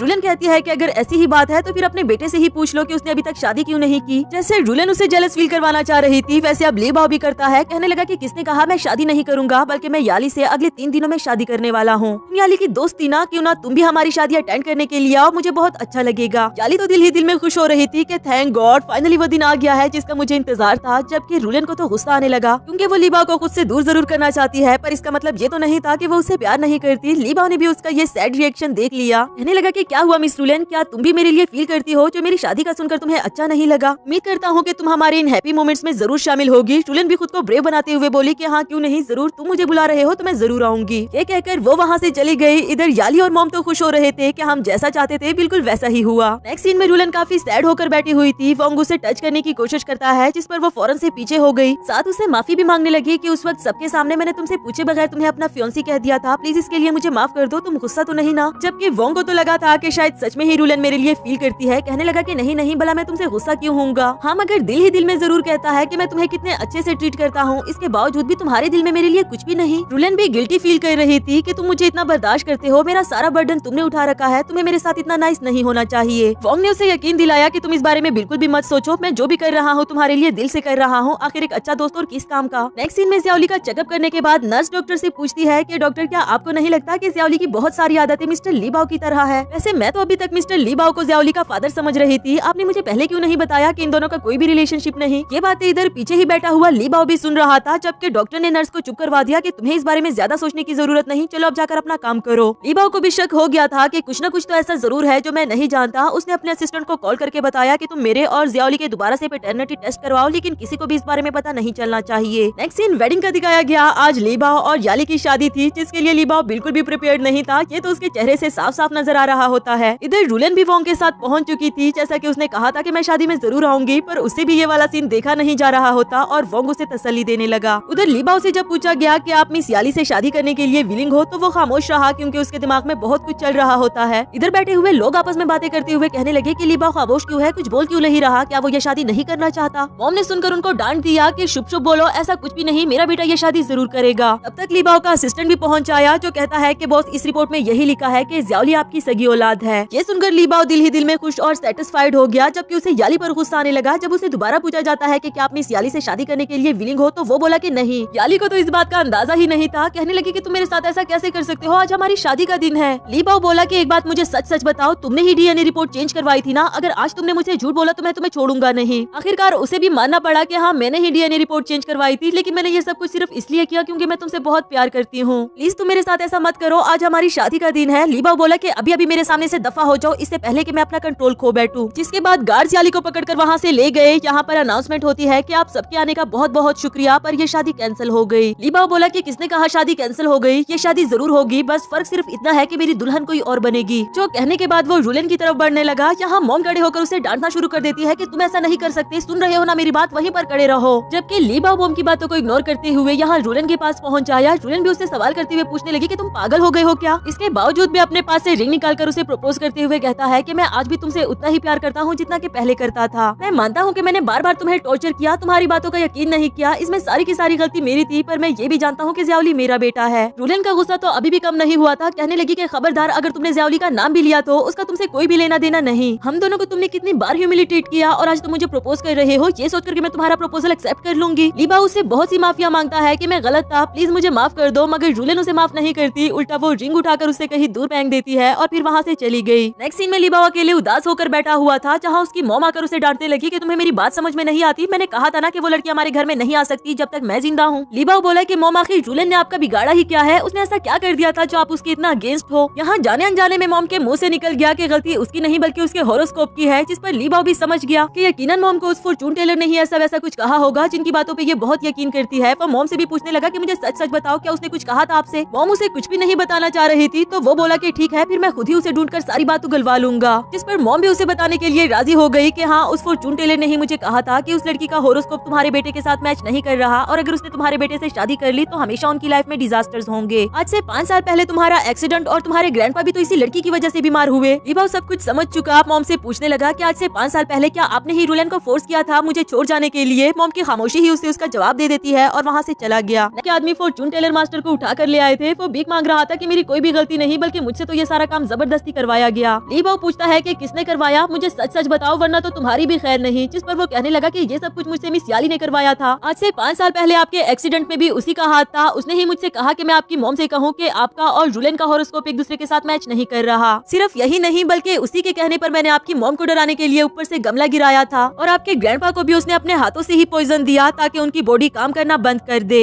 लीबाओ को तो ये सब कुछ सुनकर बहुत ही ज्यादा गुस्सा आ रहा था। अपने आदमियों से कहने लगा कि इसे उठाकर पुलिस के हवाले कर दो। जिसके बाद वो याली को भी ढूंढ कर लाने का हुक्म देता है कि चाहे वो जमीन के अंदर भी छुपी हो तभी मुझे हर हाल में वो चाहिए, उसे मेरे सामने लेकर आओ। उनमें से एक आदमी कहने लगा कि बॉस, हमें उनके घर से ये एक चिट्ठी मिली थी, शायद ही उसने सुसाइड कर लिया हो। उस लेटर में लिखा हुआ था कि लीबाओ मुझे माफ कर दो, मैं जानती हूँ कि मैंने बहुत कुछ गलत किया, पर सिर्फ इसलिए कि मैं तुमसे प्यार करती थी, मगर अब मैं हमेशा हमेशा के लिए ये दुनिया छोड़कर जा रही हूँ। लीबाओ को और भी ज्यादा गुस्सा आने लगा। वो कहता है कि मैं जानता हूँ ये जिंदा ही होगी, मुझे हर हाल में ये चाहिए। नेक्स्ट सीन में वोंग को रूलन के साथ दिखाया जाता है, जो कि उसे अप्रिशिएट कर रहा था कि तुमने सबके सामने लीबाओ को रिजेक्ट कर दिया, मुझे बहुत अच्छा लगा क्योंकि वो यही डिजर्व करता है। साथ ही वो अपने पास से रिंग निकालकर रूलन को प्रपोज करने लगा, पर उसने पहले ही मना कर दिया कि तुम गलत समझ रहे हो, मैंने लीबाओ को रिजेक्ट जरूर किया, पर इसका मतलब ये बिल्कुल भी नहीं कि मैं तुम्हारे लिए कुछ फील करती हूँ। मैंने हमेशा तुम्हें अपने दोस्त की तरह समझा। वोंग भी अब मजीद कब तक बर्दाश्त करता, गुस्से में कहने लगा कि आखिर तुम्हारे दिल से वो लीबाओ निकल क्यों नहीं रहा, क्या इसलिए कि वो एक बहुत बड़ी कंपनी का प्रेसिडेंट है। तब तक वहाँ लीबाओ भी पहुँच आया था, जो वोंग को रूलन के करीब बिल्कुल भी बर्दाश्त नहीं कर सकता। उसका हाथ पकड़कर अपने साथ ले जाने लगा। जब वोंग ने उसे रोकने की कोशिश की तो उसे थप्पड़ मार देता है। इधर रूलन ने उल्टा लीबाओ को ही थप्पड़ मार दिया कि मैं खुद ही अपने दोस्त से बात कर लूंगी। वो कहता है कि मैं जानता हूँ मैं तुमसे माफी मांगने की भी काबिल नहीं हूँ, बेशक तुम मुझे मारो या जान से ही मार डालो, पर प्लीज मुझसे इतनी बेरुखी मत दिखाओ। रूलन बोली कि चाहे जो मर्जी हो जाए, हम कभी भी पास्ट में नहीं जा सकते, कुछ भी पहले की तरह नहीं हो सकता। जबकि लीबाओ तो पागलों की तरह इससे माफी मांगता रहा कि अगर तुम मुझे माफ नहीं करना चाहती तो फिर मार ही डालो। रूलन कहती है कि तुम यही चाहते हो ना कि मैं मारूं तुम्हें, तो ठीक है मैं ऐसा ही करूंगी। जिसके बाद वो एक बोतल उठाकर उसे हिट कर देती है, मगर फिर लीबाओ का खून देखकर उसे फौरन से अफसोस भी होने लगा कि तुम मुझसे ऐसा काम क्यों करवाना चाह रहे थे जो मैं नहीं करना चाहती। मैं जानती हूँ कि तुम आज भी मुझसे प्यार करते हो, लेकिन भूल जाओ मुझे, मैं तुमसे प्यार नहीं करती। लीबाओ बोला तुम ऐसे कैसे कह सकती हो, ज़ियाओली मेरा बेटा है। रूलन कहती है कि नहीं, ज़ियाओली से तुम्हारा कोई भी लेना देना नहीं। क्या इससे पहले कभी तुमने उसके बारे में सोचा? तुम्हें याद नहीं जब उसे बोन मैरो ट्रांसप्लांट करने के लिए मैं तुमसे भीख मांग रही थी, लेकिन तुमने हम पर जरा भी तरस नहीं खाया, और आज अचानक से तुम्हें याद आ गया कि ज़ियाओली तुम्हारा बेटा है। मेरे सामने ये एक्टिंग करना बंद करो और जाओ यहाँ से। लीबाओ खामोशी से उसकी बातें सुनता रहा। वो अभी भी ये नहीं बताता कि बोन मैरो मैंने ही ट्रांसप्लांट किया था। इसी के साथ हमारा ये वाला एपिसोड भी खत्म हुआ। हेलो दोस्तों, तो बढ़ते हैं इस सीरीज के लास्ट एपिसोड की तरफ। एपिसोड की शुरुआत में हम देखते हैं जहाँ याली बहुत ही सावधानी के साथ हॉस्पिटल में ज़ियाओली तक पहुँच आई थी। इससे पहले कि वो कोई आवाज लगाता, यहाँ याली ने उसे बेहोश कर दिया। फिर बहुत ही खामोशी के साथ वहाँ से वापस जाने लगी। इवन के रूलन के पास से गुजरती है, पर उसने इसे नहीं पहचाना। यहाँ अचानक से वोंग भी उसके सामने आते हुए कहता है कि रूलन उस दिन जो कुछ भी हुआ मैं उसके लिए माफी मांगता हूँ, मैं तुम्हें हर्ट नहीं करना चाहता था। लेकिन उसका तरीका तो गलत ही था। जुलियन बोली कि अगर पास्ट में मैंने कभी तुम्हें ऐसा फील करवाया हो कि हम दोनों की रिलेशनशिप का कोई चांस है तो मैं उसके लिए माफी मांगती हूँ। अब बेहतर होगा कि हम एक दूसरे से मिलना छोड़ दे, क्योंकि जुलियन जान चुकी थी कि वोंग मेरे लिए फील करता है। उसकी कोई भी बात सुने बगैर वहाँ से चली गई। फिर जैसे ही उसने ज़ियाओली को वार्ड से गायब देखा तो वो परेशान ही हो गई कि मेरा बेटा कहाँ चला गया। यहाँ उससे अचानक से एक रॉन्ग नंबर से कॉल भी आती है, जो कोई और नहीं बल्कि याली ही थी। उसे एक एड्रेस देते हुए कहती है कि अगर तुम चाहती हो कि तुम्हें तुम्हारा बेटा मिल जाए तो फौरन से इस एड्रेस पर पहुंच जाओ। अगर तो तुमने कोई चालाकी दिखाकर किसी और को बताने की या फिर पुलिस को इन्फॉर्म करने की कोशिश की तो मैं गारंटी देती हूँ कि तुम्हें तुम्हारे बेटे की लाश मिलेगी। जुलियन कहती है कि प्लीज उसे कुछ मत करना, आई स्वेयर मैं किसी को नहीं बताऊंगी। और अगले ही सीन में वो उस बताए हुए जगह पर पहुंच गई। याली ने उसे देखकर दूर ही खड़े रहने के लिए कहा कि खबरदार, अगर तुम मेरे पास आई तो मैं तुम्हारे बेटे को मार दूंगी। तुम्हारी वजह से मुझे कितना कुछ झेलना पड़ा। आज से 8 साल पहले जब मैंने लीबा को पहली नजर देखा था तो उसे देखते ही मुझे प्यार हो गया। मैंने क्या कुछ नहीं किया उसको पाने के लिए, तुम्हें भी उसकी जिंदगी से निकाल बाहर किया। अगर तुम ना आती तो हम दोनों की शादी हो जाती, लेकिन नहीं, तुम तो चाहती ही नहीं हो कि लीबा मुझे मिल जाए। आखिर तुम वापस क्यों आ गई? जुलियन उसे शांत करते हुए कहती है कि तुम गलत समझ रही हो। मैं लीबा के लिए वापस नहीं आई, बल्कि मेरा तो पहले से ही फियांसी है। मैं सिर्फ वोंग को ही लाइक करती हूँ। तुम प्लीज वोंग को छोड़ दो। आई स्वेयर मैं तुम दोनों के बीच में नहीं आऊंगी, कभी भी नहीं आऊंगी। प्लीज इसे जाने दो। याली बोली कि नहीं, लीबा अब सब कुछ सच जान चुका है कि ये बास्टर्ड उसी का ही बेटा है। अब तो वो मुझसे कभी भी शादी नहीं करेगा और ये सब कुछ सिर्फ तुम्हारी वजह से हुआ। जुलियन उसे शांत करने के लिए कहती है कि मैं लीबा को तुमसे शादी करने के लिए एग्री करूंगी, तो मुझ पर यकीन करो। और जहाँ तक रही ज़ियाओली की बात, तो मैं उसे लेकर अब्रॉड चली जाऊंगी और आइंदा कभी भी नहीं आऊंगी। इन्हीं बातों के दौरान जुलियन बहुत ही समझदारी के साथ उसके पास चली गई और फिर उसके हाथ से नाइफ को दूर फेंक देती है। मगर अभी भी ज़ियाओली की जान पूरी तरह से बची नहीं थी। याली उसे मारना चाहती थी, जबकि जुलियन ने उसके हाथ से नाइफ को पकड़ रखा था। खुशकिस्मती से एंड टाइम पर वहाँ लीबा पहुंच आया, जो जल्दी से आकर याली को पीछे झटक देता है और देखता है कि कहीं जुलियन और ज़ियाओली को कुछ हुआ तो नहीं। वो भी ज़ियाओली को अनटाई कर ही रहा था कि तभी याली जुलियन पर पीछे से वॉर करने लगी और इसी वॉर को लीबा ने खुद पर ले लिया। यहाँ तो जुलियन को भी उसे देखकर यकीन नहीं आता कि लीबा ने मेरे लिए खुद को सेक्रीफाइस किया। जबकि याली को भी गुस्सा आने लगा। वो रोते हुए कहती है कि आखिर इस लड़की में ऐसा क्या है जो तुमने इसकी जान बचाने के लिए खुद को नुकसान पहुंचा दिया। यहाँ पर लीबा के आदमी याली को पकड़कर अपने साथ ले जाते हैं, जबकि जुलियन उसे संभालने लगी कि तुम फिक्र नहीं करो, मैं हूं ना तुम्हारे साथ, तुम्हें कुछ नहीं होगा। नेक्स्ट सीन हॉस्पिटल का दिखाया गया, जहाँ लीबा को अभी तक होश नहीं आया था। और जब मॉम ने उसे इस हालत में देखा वो तो रोते हुए सारा ब्लेम जुलियन को देने लगी कि आज से 5 साल पहले भी मेरे बेटे का एक्सीडेंट तुम्हारी वजह से हुआ था और आज भी वो इस हाल में तुम्हारी वजह से पहुंचा। तुम्हारा खुद का भी एक बेटा है, क्या तुम्हें मुझ पर तरस नहीं आ रहा कि अगर मेरे बेटे को कुछ हो गया तो मैं इसके बगैर कैसे रहूंगी? असिस्टेंट उन्हें समझाते हुए बोला कि मैडम आप मिस जुलियन को दोष देना बंद करें। हमें इन्वेस्टिगेशन से पता चला कि आज से 5 साल पहले बॉस का जो एक्सीडेंट हुआ था वो भी मिस याली ने करवाया था। तभी वहाँ डॉक्टर भी आ जाता है, जिसे देखकर जुलियन पूछने लगी कि डॉक्टर प्लीज मुझे बताइए इन्हें होश क्यों नहीं आ रहा? डॉक्टर ने बताया क्योंकि लीबा ने ही ज़ियाओली को बोन मैरो ट्रांसप्लांट किया था और उसके बाद ये दूसरा बड़ा हादसा उसके साथ बहुत जल्दी ही हो गया। उसकी बॉडी भी काफी वीक हो चुकी है, इसलिए होश आने में टाइम लगेगा। जुलियन तो सुनकर जैसे शॉक ही हो गई थी, क्योंकि वो अभी तक लीबा को गलत समझती रही, जबकि लीबा की मॉम भी उसे डांटती रही कि तुमने ऐसा क्यों किया? देखो अब तुम्हारी बॉडी कितनी ज्यादा वीक हो चुकी है, तुमने एक बार भी मेरे बारे में नहीं सोचा। जुलियन भी उसे कहती है कि प्लीज लीबा उठ जाओ, हम दोनों ही एक दूसरे को मिसअंडरस्टैंड करते रहे। मैं ये सारी मिसअंडरस्टैंडिंग्स खत्म कर देना चाहती हूँ। नेक्स्ट सीन में त्यान को दिखाया गया, जो कि लीबा के आईसीयू में होने का फायदा उठाता है। शेयर होल्डर्स को मैनिपुलेट करते हुए कह रहा था कि लीबा अपनी जिंदगी की आखिरी सांसें ले रहा है, कब इस दुनिया से चला जाए कौन जाने। इसके बाद तो ली फैमिली और इस कंपनी का सारा कंट्रोल मेरे हाथ में आ जाएगा। तुम में से जो भी मेरे साथ काम करना चाहता है वो मुझे वोट दे दे, वरना तो यहाँ से उठकर चला जाए। शेयर होल्डर्स जानते थे कि त्यान इतना कैपेबल नहीं कि वो इस कंपनी को संभाल सके। कहने लगा कि हम तुम्हें वोट नहीं देंगे जब तक तुम किसी ऐसे बंदे को नहीं लेकर आ जाओ जो इस कंपनी को संभाल सके। त्यान को इस बात पर काफी ज्यादा गुस्सा आ रहा होता है। वैसे बात तो सच ही थी, वो निकम्मा अभी तक कुछ नहीं कर पाया तो आगे क्या कर लेगा। यहाँ उसे एक रॉन्ग नंबर से कॉल आई, जो कि वोंग ही था। कहने लगा कि मैं ली फैमिली का कंट्रोल हासिल करने में तुम्हारी हेल्प कर सकता हूँ, पर इसके लिए मेरी एक शर्त है। त्यान पूछने लगा कि तुम कौन हो, जिस पर वो कहता है कि मैं कौन हूँ ये बात मैटर नहीं करती, मेरी शर्त सुनो कि मुझे ली फैमिली की आधी जायदाद चाहिए। पहले तो त्यान ने इसे एरा गैरा समझकर मना कर दिया, लेकिन बाद में उसे रियलाइज हुआ कि शायद यही इंसान मेरी मदद कर सकता है, तो उसकी शर्त मानने के लिए तैयार हो गया। वोंग दिल ही दिल में खुश हो रहा था कि अब जब मुझे आधी जायदाद मिल जाएगी तो मैं भी लीबा की तरह अमीर हो जाऊंगा और फिर उससे जुलियन को छीन लूंगा, क्योंकि वो सिर्फ मेरी है। ये बात लीबा के असिस्टेंट ने जुलियन तक भी पहुंचा दी कि त्यान कंपनी में शेयर होल्डर्स की कॉन्फ्रेंस रखवाने वाला है। ग्रैंडपा और मिस्टर लीबा कोमा में है, इसलिए वो सभी असेट्स को अपने कंट्रोल में करना चाहता है। जुलियन भी सुनकर परेशान हो गई कि ये सब कुछ तो लीबा की मेहनत थी, मैं इतनी आसानी से उसे इन सब चीजों पर कंट्रोल करने नहीं दे सकती। मॉम को भी त्यान से ये उम्मीद नहीं थी। लीबा उसे कहने लगी कि बेटा उठ जाओ, अगर तो तुम नहीं उठे तो त्यान तुमसे तुम्हारा सब कुछ छीन लेगा। नेक्स्ट सीन कॉन्फ्रेंस का दिखाया गया, जहाँ त्यान और वोंग आपस में ही मशवरे कर रहे थे कि हमने लीबा के अगेंस्ट जो इन शेयर होल्डर्स को इन्फॉर्मेशन प्रोवाइड की है, इसकी वजह से तो यकीनन उन सबका भरोसा लीबा पर उठ जाएगा और कोई नया प्रेसिडेंट चुनने के लिए तैयार हो जाएंगे। वोंग कहने लगा कि मुझे आधी जायदाद देने का किया हुआ वादा मत भूलना, जबकि त्यान दिल ही दिल में सोच रहा था कि तुम ख्वाब देखते जाओ, जबकि ये सब कुछ तो सिर्फ मेरा ही होगा। इधर वोंग भी दिल में यही सोच रहा था कि बेटा एक बार मुझे आधी जायदाद मिल जाए, फिर बाकी की तुमसे कैसे निकलवानी है ये मैं बहुत अच्छे से जानता हूँ। इसके बाद त्यान खड़ा खड़ा होकर सबको बताने लगा कि अब से मैं ही इस कंपनी का नया प्रेसिडेंट हूँ। अगर तुम में से कोई भी इस बात को एक्सेप्ट नहीं करता तो ये उसका अपना नुकसान होगा। इसी डर से बहुत सारे शेयर होल्डर्स ने उसे एक्सेप्ट कर लिया, मगर तभी यहाँ पर जुलिन आती है ज़ियाओली को लेकर, ये कहते हुए कि मैं तुम्हारे इस फैसले को नहीं मानती। सभी शेयर होल्डर्स को भी बताने लगी कि ली बाओ की जायदाद कभी भी तियान को नहीं मिल सकती क्योंकि ली बाओ का वारिस मौजूद है। ज़ियाओली मेरा और ली बाओ का ही बेटा है। आज से 5 साल पहले जब मैं उसे छोड़कर गई थी तब मैं उसके बच्चे की माँ बनने वाली थी। तियान उसकी बात पर हंसने लगा कि तुम्हें क्या लगता है तुम ऐसे ही मुंह उठाकर आ जाओगी और कहोगी कि ये तुम्हारा और ली बाओ का बच्चा है तो क्या यहाँ पर सब यकीन कर लेंगे। जुलिन ने बताया कि अगर आप में से किसी को भी मेरी बात का यकीन नहीं तो वो इस डीएनए टेस्ट की रिपोर्ट को देख सकता है। सिर्फ यही नहीं बल्कि आज से 3 महीने पहले ली बाओ ने ही ज़ियाओली को बोन मैरो ट्रांसप्लांट किया था, जो कि सिर्फ क्लोज ब्लड रिलेटिव ही कर सकता है। उसकी ये सारी बातें सुनकर यहाँ शेयर होल्डर्स आपस में बातें करते हुए कहने लगे कि इसका मतलब तो ये हुआ कि 90% जायदाद ली बाओ के बेटे के नाम हो जाएगी और तियान का तो इस कंपनी में इंटरफेयर करने का कोई हक ही नहीं होगा। फोंग जल्दी से आकर जुलिन को खामोशी से कहता है कि जैसा हो रहा है उसे होने दो, तुम यही चाहती हो ना कि तुम्हारे बेटे को उसका हक मिले, तो मैं तुमसे वादा करता हूँ कि उसे उसका हक जरूर मिलेगा। जुलिन बोली कि नहीं, जो ली बाओ का है मैं उसे किसी को भी छीनने नहीं दूंगी। तुमसे तो मुझे ये उम्मीद बिल्कुल भी नहीं थी कि तुम इतना ज्यादा गिर जाओगे। फोंग ने जब देखा कि जुलिन ऐसे नहीं मानने वाली तो सबके सामने झूठी डीएनए रिपोर्ट दिखा देता है कि असल डीएनए रिपोर्ट तो मेरे पास रही, जो इसके हाथ में है वो फेक है। तियान ने भी बहुत मजे से उसके हाथ से वो रिपोर्ट लेकर पाड़ दी कि इस फैमिली का वारिस तो सिर्फ मैं ही बच्चा हूँ, तुम्हारा ये फेक बेटा नहीं। पीछे से ग्रैंडपा आते हुए बोले कि क्या मैं भी तुम्हारे लिए फेक हूँ। उसे देखकर तो तियान के होश ही उड़ गए कि ये बुढ़ा अचानक से क्यों उठकर आ गया। ग्रैंडपा ने आते साथ ही इसे थप्पड़ मार दिया कि मैं वहाँ हॉस्पिटल में पड़ा हुआ था और तुम्हें जायदाद की पड़ी हुई थी। आज से तियान नाम का मेरा कोई भी बेटा नहीं, मेरी सारी जायदाद का वारिस सिर्फ ली बाओ और उसका बेटा है। इस पर तियान भी उनसे लड़ने लगा कि आपने कभी भी मुझे अपनी औलाद की तरह ट्रीट नहीं किया, पहले मेरे बड़े भाई को प्यार करते रहे और अब उनकी औलाद को। जबकि ग्रैंडपा उसे कह रहे थे क्योंकि तुम इस लायक नहीं, क्योंकि तुमने मेहनत करने के बजाय जोर जबरदस्ती करने का रास्ता चुना। नेक्स्ट सीन में इन दोनों माँ बेटे को ली बाओ के साथ दिखाया गया, जहाँ जुलिन उसे कहती है कि मैं 5 साल तक तुमसे दूर रही, लेकिन इन 5 सालों में एक भी लम्हा ऐसा नहीं आया जब मैंने तुम्हें याद ना किया हो। मैं और हमारा बेटा तुम्हारे उठने का इंतजार कर रहे हैं, प्लीज जल्दी से ठीक हो जाओ। ये कहते हुए उसकी आंखों से आंसू आने लगे। ज़ियाओली बोला कि डैडी डैडी उठ जाओ ना, देखो मामा आपके लिए रो रही हैं। फॉर्चुनेटली यहाँ ली बाओ को भी होश आ गया। जुलिन को अपने पास देखकर तो उसके पास लफ्ज ही नहीं थे कि वो अपनी फीलिंग्स को कैसे बयान करे। नेक्स्ट सीन हमें इनकी हैप्पी फैमिली का दिखाया जाता है, जहाँ ली बाओ को उसका बेटा मिल गया और मॉम को उसका ग्रैंडसन। साथ ही वो जुलिन से भी माफी मांगने लगी कि मैंने पास्ट में तुम्हें और ज़ियाओली को टारगेट किया, मैं इसके लिए तुमसे माफी मांगती हूँ। जुलिन कहने लगी कि आंटी आपको माफी मांगने की जरूरत नहीं, क्योंकि मैं जानती हूँ आपको मैनिपुलेट करने वाली याली थी। और मॉम कहती है कि तुम मुझे अभी भी आंटी कह रही हो, बल्कि मुझे मॉम कहकर बुलाओ। बेचारा ली बाओ इतने सालों से ये वाली खुशी देखने के लिए तरस चुका था। नेक्स्ट सीन हमें इन दोनों की वेडिंग का दिखाया जाता है, जहाँ ये दोनों ही परफेक्ट ब्राइड और ग्रूम बने हुए थे और ज़ियाओली इन दोनों के लिए रिंग्स लेकर आया। ये वाला सीन तो वाकई ही बहुत क्यूट लग रहा था, जहाँ ज़ियाओली अपने मामा पापा की शादी देख रहा होता है। ली बाओ से तो जैसे ही पूछा गया कि तुम इस शादी के लिए विलिंग हो तो उसने फौरन से हाँ कर दी, और जब जुलिन की बारी आती है तो उसकी जगह ज़ियाओली बोल पड़ा कि हाँ मेरी मम्मी शादी करने के लिए विलिंग है। सभी ज़ियाओली पर हंसने लगे। यहाँ इन दोनों की शादी कंप्लीट हो जाती है, जिसके बाद दोनों ने एक दूसरे को हक कर दिया और इसी प्यारी सी मोमेंट के साथ हमारी सीरीज की हैप्पी एंडिंग हुई।